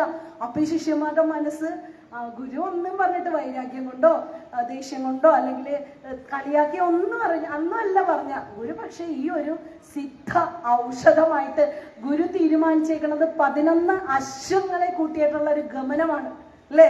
ഇന്നതല്ലേ ധർമ്മസംഘമായിട്ട് രൂപീകരിച്ച ഈ 11 അശ്വങ്ങളെയും ഒറ്റടിക്ക് ഒരു ചാട്ടവാറടിച്ച് ഒറ്റടിയായിട്ട് 11 എണ്ണത്തിന് കൊണ്ടുവന്ന എന്താ പറഞ്ഞ, നാം തൊപ്പി വെക്കേണ്ടി വരും എന്നേ പറഞ്ഞുള്ളൂ. പിറ്റേ ദിവസം തന്നെ അവളെ തീരുമാനമായി 11 പേരടങ്ങുന്ന ബോധാനന്ദ സ്വാമികള്, ഗോവിന്ദാനന്ദ സ്വാമികള്, അങ്ങനെ രാമാനന്ദ സ്വാമികള്, ശങ്കരാനന്ദ സ്വാമികള്, നരസിംഹസ്വാമികളൊക്കെ അടങ്ങുന്ന നമ്മുടെ ഡോക്ടർ പൽപുവിന്റെ മകനായ നടരാജ ഗുരു മാത്രം ഒപ്പിട്ടില്ല. ബാക്കി 10 പേരും പേരുണ്ട് ഗുരുവിന്റെ, നടരാജ ഗുരുവിന്റെ, ഒപ്പിട്ടിട്ടില്ല എന്നുള്ള അതൊക്കെ ചരിത്രമാണ്, നമ്മൾ അറിയേണ്ടതാണ് അല്ലേ. ഇതൊക്കെ നമുക്കറിയാമോ, നാം തൊപ്പി വെക്കേണ്ടി വരുമെന്ന് ഗുരു അങ്ങനെ പറഞ്ഞു. ആ പറഞ്ഞതിന്റെ പെട്ടെന്ന് തീരുമാനമായി ധർമ്മസംഘം രൂപീകരിച്ചു പോയ ആ മഹാഗുരുവാണ് ഇന്ന് കൂർക്കഞ്ചേരി മഹേശ്വര ക്ഷേത്രത്തിന് മുൻപിൽ രോഗഗ്രസ്തനായിട്ട് വന്നിറങ്ങിയ കാഴ്ച അവിടുത്തെ ജനങ്ങളെ വളരെയധികം വിഷമിപ്പിച്ചു എന്നുള്ളതാണ്. അവരപ്പൊ തന്നെ ഗുരുവിന്റെ ആ ദിവ്യ കളയപുരത്തിലെ ആന്ധ്ര എന്ന് പറഞ്ഞ ആ ഒരു രോഗമുണ്ട്. ആ രോഗവും ആ ദിവ്യ കളയപുരത്തിൽ പണ്ടേ കൂടി പാർത്തിരുന്നിട്ടുണ്ടായിരുന്നു. ഇതിന് ഒരു ട്രസ്റ്റ് കൊടുത്തിട്ട് ഒരു ബെൽറ്റ് ഇട്ട് ബലം പിടിപ്പിച്ചാണ് അതിനെ ശമിപ്പിച്ചിരുന്ന വെച്ചാൽ ഈ ട്രസ്റ്റ് കൊടുത്ത ഒരു ഡോക്ടറാണ് DR റാവു എന്ന് പറഞ്ഞ ഡോക്ടർ, കൂർക്കഞ്ചേരിക്കാര്. അപ്പൊ തന്നെ തൃശ്ശൂര് അവിടെ നിന്ന് ഡോക്ടറെ വിളിച്ച് പരിശോധിപ്പിക്കും, ഡോക്ടർ ചികിത്സകൾ ചെയ്യും. പക്ഷേ ഫലം ഉണ്ടായില്ല. അങ്ങനെ അവിടെ നിന്നിട്ട് കൂർക്കഞ്ചേരിയിൽ നിന്നിട്ട് ഗുരു പാലക്കാട്ടേക്ക് പോകാനുള്ള തീരുമാനമാവാണ്. പിന്നെ എന്ന് പറഞ്ഞാൽ ഈ ജീവൻ മുക്തന്മാർക്ക് ഒരിക്കലും അവർക്ക് ഒരിടത്ത് തന്നെ ഇരിക്കണം ഇഷ്ടമല്ല. അവരിങ്ങനെ അനികേത സ്ഥിരമതി എന്നാണ് അവരെ പറയുന്നത്. അവരിങ്ങനെ സഞ്ചരിച്ചുകൊണ്ടേയിരിക്കും. ഗുരുവിനും അങ്ങനെ അടുത്ത സ്ഥലത്തേക്ക് പോകാൻ, ഈ രോഗാവസ്ഥയിലും ഇങ്ങനെ നടക്കുവാണ് ഈ ഗുരു. അങ്ങനെ പാലക്കാട്ടേക്ക് പോകാനുള്ള പരിപാടി എടുത്ത് പാലക്കാട്ടേക്ക് പോകാൻ വേണ്ടിയിട്ട് ചെന്നപ്പോൾ കാലിക്കറ്റ് ഒരു ബാങ്ക് കെട്ടിടം ഉണ്ടായിരുന്നു. അവിടെയാണ് ഗുരുവിനെ താമസിപ്പിക്കാനുള്ള സൗകര്യം ഒരുക്കിയത്. ഗുരു വന്ന വിവരം അറിഞ്ഞിട്ട് ശങ്കരാനന്ദ സ്വാമികൾ ആലുവയിൽ നിന്ന് നേരത്തെ പുറപ്പെട്ട് വേണ്ട സൗകര്യങ്ങളൊക്കെ അവിടെ ഒരുക്കി. ഡോക്ടർ രാഘവൻ അപ്പോ അവിടം തുടങ്ങി പാലക്കാട്ട് വരെ എത്തണവരെയും ഗുരു മൂത്രം ഒഴിച്ചിട്ടില്ല, മൂത്രം പോയിട്ടില്ല. അപ്പോഴും അങ്ങനെ അവിടെ ചെന്നപ്പോഴാണ് പാലക്കാട്ട് രാഘവൻ വൈദ്യരാണ് പിന്നെ മൂത്രം എടുക്കുന്നത്. അത് കത്തീറ്റർ വെച്ച് മൂത്രം എടുത്തപ്പോൾ ഗുരു അന്ന് രാത്രി സന്തോഷത്തോടു കൂടി ആശ്വാസത്തോടു കൂടി ഉറങ്ങി. അതിനുശേഷം ഗുരുവിനെ കാണാനായിട്ട് ഒരുപാട് പേര് അവിടെ വരുന്നുണ്ട്. അപ്പോ അവിടുത്തെ കാര്യങ്ങൾക്കൊക്കെ ഗുരുവിന് വേണ്ടിയിട്ടൊക്കെ ചെയ്തു കൊടുത്തത് ആര്യസമാജ മിഷണറി ആയ ഒരു വേദബന്ധു, അദ്ദേഹത്തിന്റെ മോട്ടോർ കാർ ഗുരുവിന് വേണ്ടി ഇങ്ങനെ സദാ സഞ്ചരിച്ചുകൊണ്ടിരിക്കുകയായിരുന്നു. അവിടെ വെച്ചും ഗുരുവിന് പനിയും ദേഹവേദനയും പഴുപ്പും അതുകൂടാതെ കർണശൂലം എന്ന് പറഞ്ഞൊരു അസുഖവും കൂടി ആ സമയത്ത് അവിടെ പിടിവിട്ട്.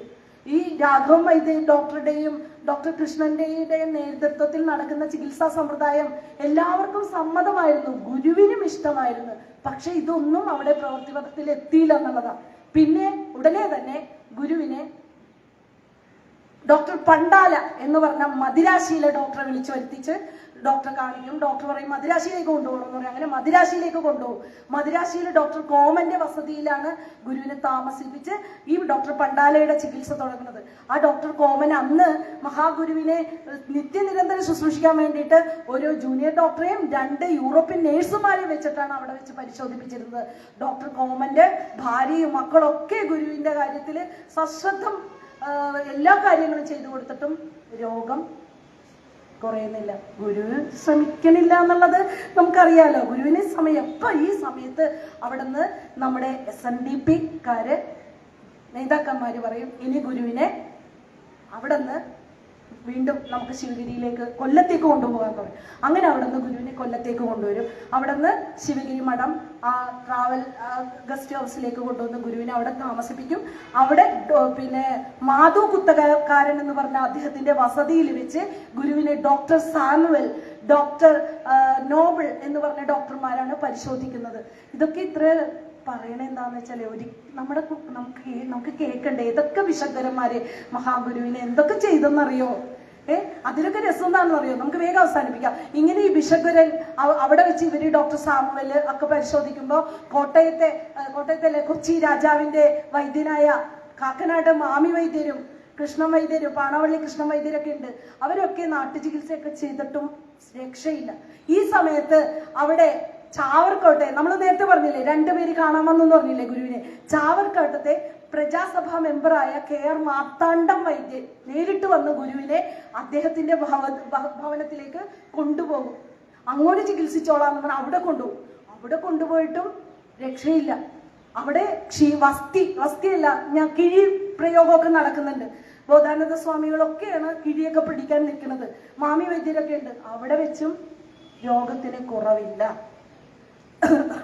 ഇവരൊക്കെ ഇങ്ങനെ ഓടുമ്പോ എനിക്ക് തോന്നുന്ന ഗുരു ചിരിക്കുന്നുണ്ടാവൂല്ലേ? പക്ഷെ ഇതൊക്കെ കാണുമ്പോൾ ഗുരുവിനൊരു സന്തോഷം എന്ന് വെച്ചാൽ ഈ ശിഷ്യന്മാരൊക്കെ കൂടി ഗുരുവിനോട് കാണിക്കുന്ന സ്നേഹം. ഇതിനിടയിൽ ഗുരു ഒരു ദിവസം ബോട്ടിലേക്ക് പോകാൻ വേണ്ടിയിട്ട് നിൽക്കുമ്പോഴുണ്ടല്ലോ, ഗുരു ഇങ്ങനെ പറയും ബോട്ട് ചട്ടിന്ന് അങ്ങോട്ട് കിടക്കണം. അപ്പൊ അവിടേക്ക് നനഞ്ഞു കിടക്കണം. അപ്പൊ ഗുരു പറയും ഇതെന്താ ഇവിടെയൊക്കെ നനവുണ്ടല്ലോ എന്ന് പറഞ്ഞ മാത്രയിലുണ്ടല്ലോ ഒരു ശിഷ്യൻ ഉടനെ തന്നെ തോളത്ത് കിടന്ന തോൾമുണ്ട് എടുത്തിട്ട് കൊടുക്കും. അപ്പൊ ഗുരു ചിരിച്ചുകൊണ്ട് ആ കാലം അവിടെ വെക്കൂട്ടാ. അപ്പൊ അടുത്ത കാലം വെക്കാൻ ഗുരു പതുക്കി ഇങ്ങനെ നോക്കും. ശിഷ്യന്മാരുടെ സ്നേഹം കാണാനേ ഗുരുവിന് എന്ത് ഇഷ്ടാന്നറിയോ? അങ്ങനെ കാലം അങ്ങനെ വെക്കുമ്പോണ്ടല്ല അടുത്ത ആൾ അടുത്ത മുണ്ടിട്ട് കൊടുക്കും. അപ്പൊ പിന്നെ നോക്കുമ്പോ ആ മുണ്ടുകളുടെ ബഹളം. അപ്പൊ ചില ആൾക്കാർക്ക് തോൾമുണ്ട് ഇട്ടിട്ടില്ല. അവര് ഈശ്വര ഞാൻ മുണ്ടെടുത്തില്ല എന്ത് ചെയ്യും? അങ്ങനെ ബോട്ട് ജെട്ടി വരെ ഗുരുവിന് മുണ്ട്. ഗുരു അതൊക്കെ സന്തോഷത്തോടെ കൂടിയാണ് ഗുരുവിന് അത് മതി, നമ്മുടെ സ്നേഹം. അങ്ങനെ ഗുരു എന്താ അവിടെ നിന്നിട്ട് ഗുരുവിനെ അയ്യങ്കാളി കാണാൻ വരുന്നുണ്ട്. അയ്യങ്കാളി കാണാൻ വരുമ്പോ ഗുരു പറയും, അപ്പൊ തലപ്പാവൊക്കെ വെച്ചിട്ടാണല്ലോ അയ്യങ്കാളി വരുന്നത്. തലപ്പാവ് ഒരു താഴെ വെച്ചിട്ട് അയ്യങ്കാളി തൊഴുത് നിൽക്കുമ്പോ ഗുരു പറയും അയ്യങ്കാളിനോട്, നാം ചെയ്യേണ്ടതെല്ലാം ചെയ്തു കഴിഞ്ഞു, ഇനി ഈ ശരീരം കൊണ്ട് ഒരു പ്രയോജനവുമില്ല. അയ്യങ്കാളിനോട് പറയും. വളരെ വികാരപരവശനായിട്ട് ഒന്നും മിണ്ടിയില്ല അയ്യങ്കാളി. സങ്കടത്തോടെയാണ് തിരിച്ചു വന്നത്. ഇതൊക്കെ ശിഷ്യന്മാരും കേൾക്കുന്നുണ്ടേ. ഇതിനുശേഷം ഗുരുവിനെ വീണ്ടും വൈദിക മഠത്തിലേക്ക് കൊണ്ടുപോവുകയാണ്. അവിടെ ആ സമയത്ത് നമ്മുടെ ഉള്ളൂർ എസ് പരമേശ്വരയ്യര് വരും അല്ലേ? ഇതൊക്കെ നമുക്കറിയാം അല്ലെ?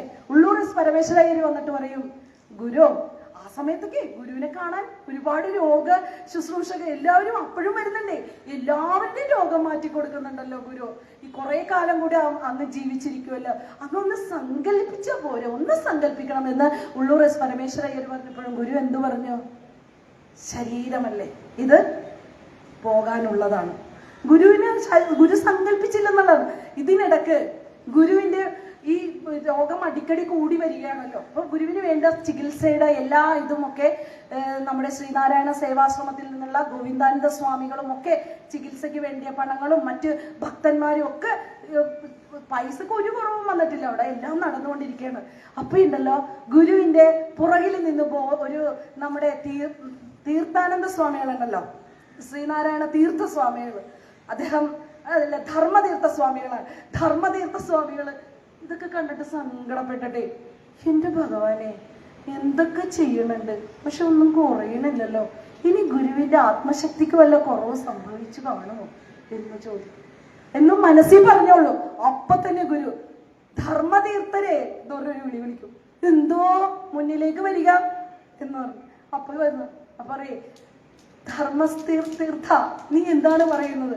നമ്മുടെ ശരീരത്തിനാണ് രോഗം, നമ്മുടെ ആത്മശക്തിക്ക് ഒരു കുറവ് സംഭവിച്ചിട്ടില്ലെന്ന് പറയും.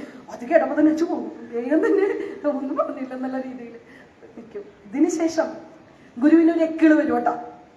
അപ്പൊ വേഗം എക്കിളിന് മരുന്ന് കൊടുക്കാൻ വരും. അപ്പോ ഡോക്ടറോട് ഗുരു ചോദിക്കുകയാണേ, പൂർണ്ണമായിട്ട് മാറുമോ? അപ്പൊ ഡോക്ടറോട് 99%. അപ്പൊ 1%.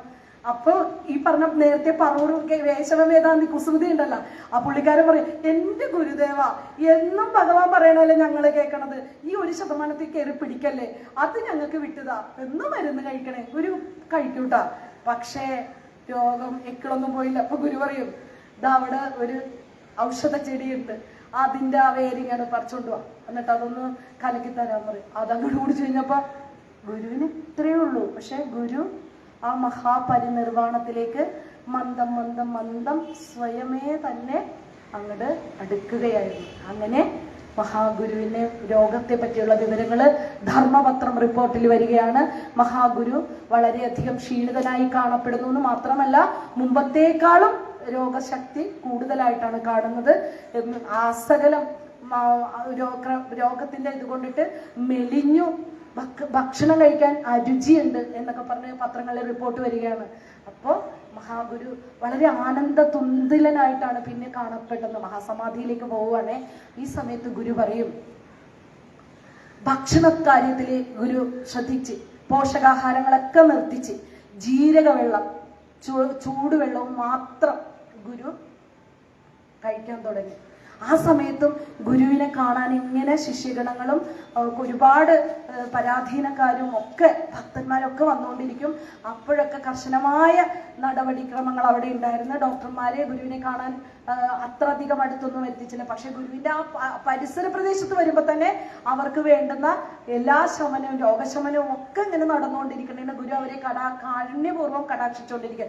ഈ സമയത്ത് ഗുരു പറയും, ഇനി എനിക്ക് പോഷകാഹാരങ്ങളൊന്നും വേണ്ട, ഈ വെള്ളം മാത്രം. അതെന്തുകൊണ്ടാന്ന് വെച്ചാൽ മലം പോലും ഉണ്ടാവാൻ പാടില്ല, അതിനായിരിക്കാം.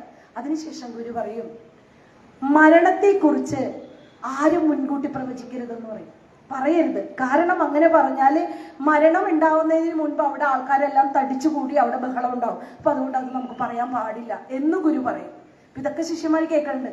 ഇതിനുശേഷം ഗുരു പറയും, എൻ്റെ മുഖത്ത് രോമങ്ങൾ വരുന്നുണ്ട്, അപ്പൊ ഈ രോമം ഒന്ന് കളയാൻ വേണ്ടിയിട്ട് ഒരു ക്ഷുരകനെ വിളിക്കാൻ പറയും. അങ്ങനെ ക്ഷുരകനെ കൊല്ലത്ത് വിട്ടിട്ട് നല്ലൊരു കത്തി, പുതിയ കത്തി മേടിച്ചിട്ടാണ് ആ ക്ഷൗരം ചെയ്യണം. അപ്പൊ ക്ഷൗരം ചെയ്ത് കഴിയുമ്പോൾ ഗുരു പറയും, ആ കത്തി അദ്ദേഹത്തിന് തിരിച്ചു കൊടുത്തേക്കാൻ പറയും ക്ഷുരകന്. അപ്പൊ ഒരു ശിഷ്യൻ ചോദിക്കും, എന്തിനാണ് ഇനി അടുത്തതിന് ഉപയോഗിക്കണ്ടേ എന്ന് ചോദിക്കുമ്പോ ഗുരു പറയും, അതിന്റെ ആവശ്യമില്ല. അപ്പൊ ഗുരു സൂചനകൾ കൊടുത്തു ഉണ്ട്, എന്നാ സൂചന കൊടുത്തിട്ടുമില്ല. കാരണം എന്താണ്, അങ്ങനെ സൂചിപ്പിച്ചിട്ടുണ്ടെങ്കിൽ അവിടെ ആൾക്കാർ വന്ന് തിങ്ങി നിറയുമെന്ന് ഗുരുവിന് അറിയാം. അതുകൊണ്ടാണ് പറയാത്തത്. എന്നാ സൂചനയും കൊടുക്കുന്നുണ്ട്. ശിഷ്യന്മാർക്കൊക്കെ മനസ്സിലായി. അതിനുശേഷം ഗുരു പറയും, നാം ഇവിടെ ഒരു യന്ത്രം സ്ഥാപിച്ചിട്ടുണ്ട്, വരുന്ന പ്രതിബന്ധങ്ങളെ എല്ലാം ഒഴിവാക്കിക്കൊണ്ട് യാതൊരു തടസ്സവുമില്ലാതെ അത് എല്ലാ കാര്യങ്ങളും നടത്തിക്കൊള്ളൂ എന്ന് പറയും. പിന്നെ പറയും, കന്നി 5 നല്ല ദിവസമാണ്. അന്ന് എല്ലാ ദിവസവും ഉണ്ടല്ലോ, പക്ഷെ കന്നി 5 നല്ല ദിവസമാണ്, അന്ന് എല്ലാവർക്കും ആഹാരം കൊടുക്കണം കേട്ടോ എന്ന് പറയും. കൂടാണ്ട് വ്യാഴാഴ്ച ഹോര യാത്രയ്ക്ക് പുറപ്പെടാൻ നല്ല സമയമാണെന്ന് പറയും. വ്യാഴാഴ്ച ഹോരയ്ക്ക് യാത്ര പുറപ്പെടാൻ സമയം. ഇതൊക്കെ കേൾക്കുമ്പോൾ ശിഷ്യന്മാർക്കൊക്കെ ഏതാണ്ട് മനസ്സിലാവും. ഇതിനുശേഷം ഗുരു വീണ്ടും ശാന്തനായിട്ട് ആ മന്ദം മന്ദം ആ മൗനഘനാമൃതാബ്ധിയിലേക്ക് ഇങ്ങനെ ചലിച്ചുകൊണ്ടേയിരിക്കുകയാണ്. അങ്ങനെ ഗുരു ശാന്തനായിട്ട് കിടക്കുകയാണ്. ആ സമയത്ത് പിറ്റേ ദിവസം ഗുരുവിനെ അവിടെ ഒരു ചടങ്ങ് വെച്ച ഗുരുവിന്റെ തൃപ്പാദങ്ങൾ വണങ്ങിയിട്ടാണ് കുട്ടികൾ സ്കൂളിൽ പോകുന്നത്. അന്ന് കുട്ടികൾ ഇങ്ങനെ നിരനിരയായിട്ട് തൃപ്പാദങ്ങളിൽ വന്ന് തൊഴുമ്പോൾ ഗുരുവിന്റെ കണ്ണുകൾ ഈറനണിഞ്ഞു എന്നാ പറയണത്. കാരണം ആ തൊട്ടുകൂടായ്മയും തീണ്ടിക്കൂടായ്മയും ഉള്ള ആ സമയത്തും ഗുരുവിന്റെ ചെറുപ്പകാലത്ത് വരെ അങ്ങനെ ഉണ്ടായിട്ട് ഗുരുവിന് വരെ ശിക്ഷ കിട്ടിയിട്ടുണ്ട് കാരണവന്മാരുടെ കയ്യിൽ നിന്ന്. പക്ഷെ ഇന്ന് ഗുരു നോക്കുമ്പോൾ എല്ലാവരും ഒരേപോലെ ആ കളിച്ചു വളരണത് കണ്ടപ്പോൾ ഗുരുവിന്റെ കണ്ണ് സന്തോഷം കൊണ്ട് നിറഞ്ഞതായിരിക്കാം. മാത്രമല്ല ആ യന്ത്രത്തിന്റെ പ്രവർത്തനം അവിടെ നടക്കുകയാണ്. നാം ഇല്ലെങ്കിലും അത് ഇങ്ങനെ നടന്നുകൊള്ളും എന്നുള്ള ഒരിത്. അങ്ങനെ കന്നി 5 ദിവസം സമാഗതമായി. അന്ന് കന്നി 5-ന് ചാറ്റൽ മഴ ഉണ്ടായിരുന്നു എന്നാ പറയുന്നത്. അപ്പൊ ഈ ചാറ്റൽ മഴ പതുക്കെ പതുക്കെ ചില സമയങ്ങളിൽ ചാറ്റൽ മഴ ഉണ്ടായിരുന്നു. ഈ മേഘങ്ങളൊക്കെ ഈ ആകാശത്തൂടെ അങ്ങൊന്ന് ഇങ്ങനെ പറന്ന് പോയിക്കൊണ്ടിരിക്കുന്നത്. ഇടയ്ക്ക് പ്രകൃതി എന്തിനെയോ ഇല്ലാതെ കണ്ണുനീര് പൊഴിക്കുന്നത് പോലെ ഇടയ്ക്കൊന്ന് ശക്തമായിട്ട് കരയും, പിന്നെ നിൽക്കും. അങ്ങനെ ഏതാണ്ട് ഉച്ചയോടടുത്തപ്പോഴത്തേക്കും പ്രകൃതി തെളിഞ്ഞു, സൂര്യനൊക്കെ തെളിഞ്ഞു. അപ്പോ ഗുരു വളരെ പ്രസാദവദനായിട്ട് തന്നെയാണ് അപ്പോഴും ഇരിക്കുന്നത്, ശാന്തനായിട്ട്. കന്നി 5-ആണ്. അന്നേരം പറഞ്ഞത് പ്രകാരം എല്ലാവർക്കിടെയും ഭക്ഷണവും കഴിച്ചു, എല്ലാവർക്കും ഭക്ഷണവും കൊടുത്തു. ഏതാണ്ടൊരു 3 മണിയാവും. അപ്പോ മഹാഗുരു പറയും, എനിക്ക് നല്ല സുഖം തോന്നുന്നു എന്ന് പറഞ്ഞിട്ട് ഒന്ന് എഴുന്നേൽപ്പിച്ച് സ്വയം എഴുന്നേക്കുവാണ്. അച്യുതാനന്ദ സ്വാമികൾ ആ ദിവ്യ കളയഭരം എടുത്ത് പതുക്കെ പൊക്കിയെടുത്തു. 3:15 ആയി. അപ്പോൾ പത്മാസനനായിട്ട് പത്മാസനത്തിലിരുത്തി ഗുരു ശരിക്കും ഒരു ബ്രഹ്മത്തിന്റെ പ്രതിബിംബം പോലെയാണ് ഗുരു അവിടെ ഇരുന്നിച്ചത്. അങ്ങനെ ആ 3:15 ആ സമയം ഇപ്പം തത്സമയം നമ്മുടെ വിദ്യാനന്ദ സ്വാമികള് ജീവൻ മുക്തി പ്രകരണ ഗ്രന്ഥമായ എന്താണ് യോഗവാസിഷ്ഠം അത് ചൊല്ലിക്കൊണ്ടിരിക്കണേന്ന് ഗുരു പറയും. ഇനി ഇത് ചൊല്ലണ്ട, ദൈവദശകം ആലപിക്കാൻ പറയും. അങ്ങനെ 3:30 ആ ദൈവദശ ആലാപനം. ദൈവമേ കാത്തുകൊള്ളുന്നു കൈവിടാതിങ്ങു ഞങ്ങളെ, നാവികൻ നീ ഭവാബ്ധിക്കൊരാവിവൻ തോണി നിൻപദം, ഒന്നൊന്നായി എണ്ണി എണ്ണി തൊട്ടെണ്ണും പൊരുളൊടുങ്ങിയാൽ നിന്നിടും ദൃക്ക് പോലുള്ളം, നിന്നിലസ്പന്ദമാകണം. അന്നവസ്ത്രാദി മുട്ടാതെ തന്നു രക്ഷിച്ചു ഞങ്ങളെ, ധന്യരാക്കുന്ന നീ ഒന്നു തന്നെ ഞങ്ങൾക്കു തമ്പുരാൻ. അങ്ങനെ അവസാന വരിയായ ആഴണം വാഴണം നിത്യം, വാഴണം വാഴണം സുഖം. ആ സുഖം അവസാന പദത്തോടുകൂടി മൃദുവായിട്ട് മഹാഗുരുവിൻ്റെ ആ ദിവ്യ നയനങ്ങൾ, ആ യോഗ നയനങ്ങൾ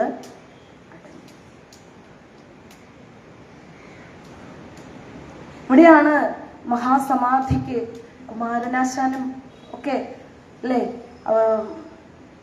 കുമാരനാശാനല്ലോ സഹോദരൻ അയ്യപ്പൻ ആലപിച്ച ആ മഹാസമാധി ഗാനം കൂടി നമുക്ക് ആലപിച്ച് മഹാഗുരുവിൻ്റെ മഹാസമാധി ആ ഇത് നമുക്ക് ഗുരുവിനോടൊപ്പം നമുക്ക് ഇരിക്കാൻ സാധിക്കട്ടെ. പ്രാർത്ഥിക്കാം.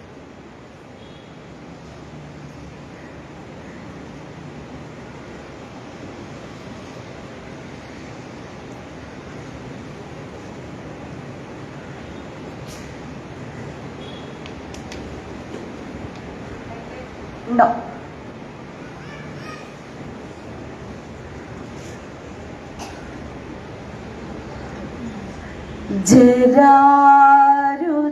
ജരാരുജാമൃതി ഭയമിഴാശുദ്ധ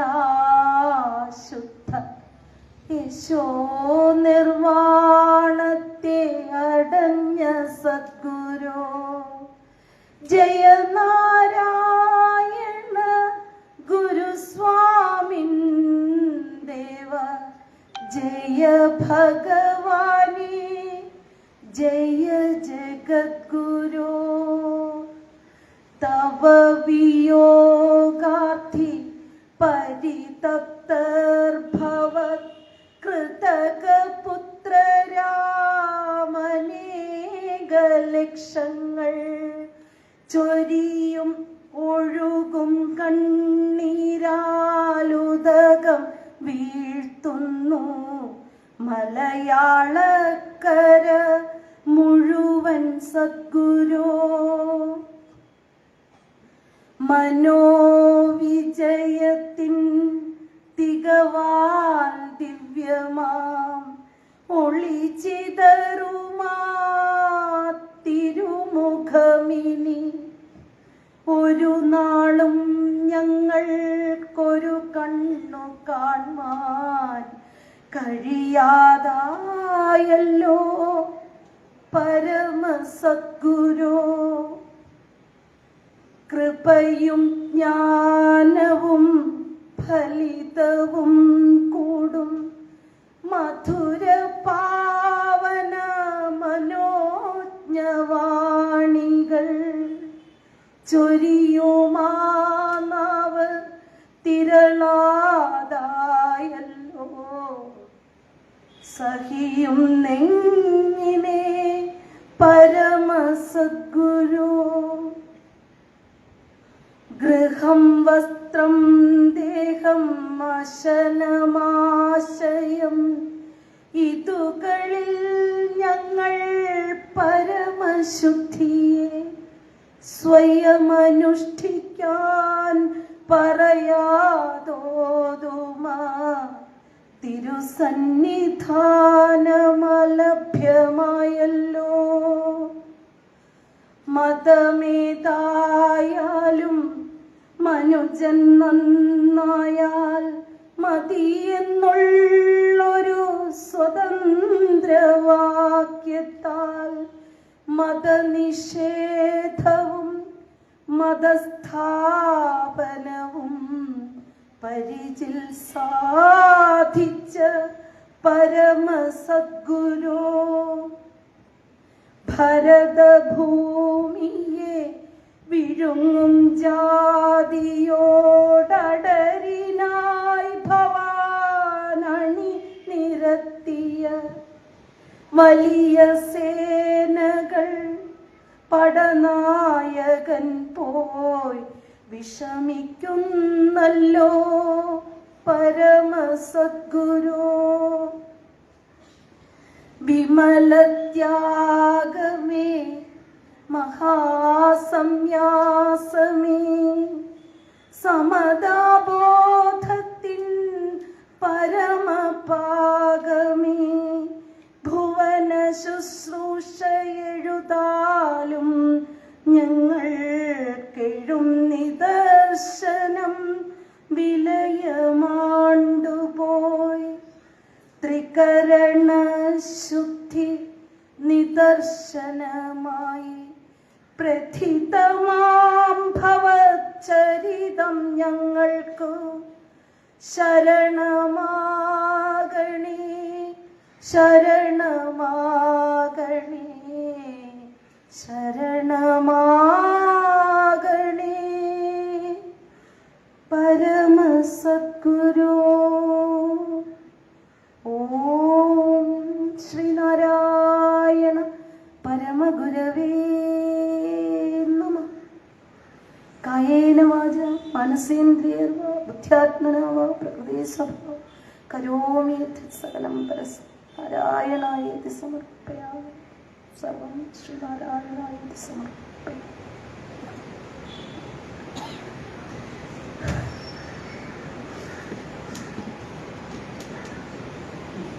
നമുക്ക് ഈ സമാധിഗാനം ചൊല്ലാൻ നമുക്ക് നോക്കി ചൊല്ലിയില്ലെങ്കിൽ നമ്മളാകെ ചിലപ്പോൾ വികാരപരവശരായി പോകും. അത്രയ്ക്ക് ഇത് എപ്പോഴും ചൊല്ലാമെന്നുള്ളതാണ്. മഹാസമാധിക്ക് മാത്രമല്ല. വാക്കുകളെല്ലാം തൃപാദങ്ങളിൽ സമർപ്പിക്കുന്നു. ഓം ശ്രീനാരായണ പരമഗുരവേ നമഃ.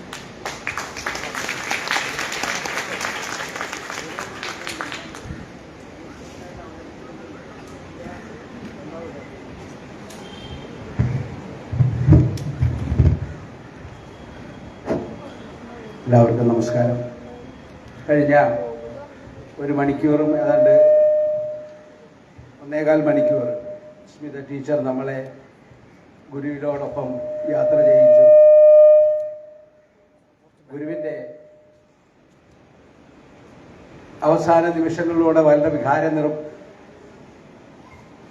വികാര നിർഭരമായ രീതിയിൽ ടീച്ചർ നമ്മളെ കൊണ്ടുപോയി. ചില ഭാഗങ്ങളൊക്കെ ടീച്ചർ പറയുമ്പോൾ ടീച്ചറുടെ ഇൻവോൾവ്മെന്റിനോടൊപ്പം തന്നെ നമ്മളുടെയും ഉള്ളിൽ ഒരു പ്രത്യേക ചൈതന്യം വന്നു കയറുന്നതായി പലർക്കും അനുഭവപ്പെട്ടിട്ടുണ്ടാവാം.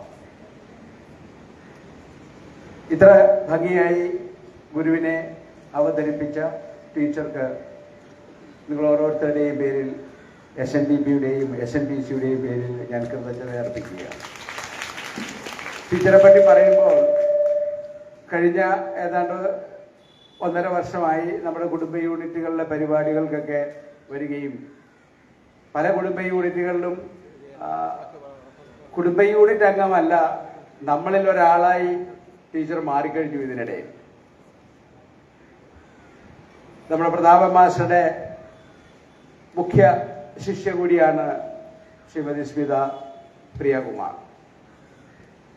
ഈ പ്രാവശ്യവും സമാധി ദിനത്തിൽ ഒരു പ്രഭാഷകന് വേണമെന്ന് നമ്മുടെ ആചാര്യനായ പ്രതാപ മാസ്റ്ററോട് ചോദിച്ചപ്പോൾ അദ്ദേഹം ആദ്യം പറഞ്ഞ് പ്രിയ ഉണ്ടല്ലോ. അപ്പൊ പിന്നെ വേറൊന്നും ചിന്തിക്കേണ്ടി വന്നില്ല. അപ്പൊ പ്രിയ ടീച്ചറും വളരെ മനസ്സ് അർപ്പിച്ചാണ് ഇവിടെ വരുന്നതെന്നുള്ളതിന്റെ ഉദാഹരണമാണ് ഇന്ന് അദ്ദേഹം വന്നത്. അദ്ദേഹത്തിന്റെ അമ്മമാരെയും കൂട്ടിയാണ്, അദ്ദേഹത്തിന്റെ അമ്മയും അദ്ദേഹത്തിന്റെ ഭർത്താവിന്റെ അമ്മയും രണ്ടുപേരെയും കൂട്ടിയാണ് ഇവിടെ വന്നിട്ടുള്ളത്. അത് ഒരു പ്രാസംഗിക വന്ന അതുപോലെയല്ല, നമ്മളുടെ കുടുംബ യൂണിറ്റിലെ നമ്മളുടെ ഒരു അംഗം വന്ന ആ ഒരു രീതിയിലാണ് ടീച്ചറുടെ ഇന്നത്തെ വരവ്. അതിന് പ്രത്യേകം നമ്മളെല്ലാം ടീച്ചറോട് കടപ്പെട്ടിരിക്കുന്നു. അവർ രണ്ടുപേരും ഇല്ലേ? ഇവിടെ മുന്നിൽ തന്നെ ഇരിപ്പുണ്ട്. അപ്പോൾ എല്ലാവർക്കും ഒരിക്കൽ കൂടി SNPCയുടെയും SNDPയുടെയും കൃതജ്ഞത അർപ്പിച്ചുകൊണ്ട് എല്ലാവരെയും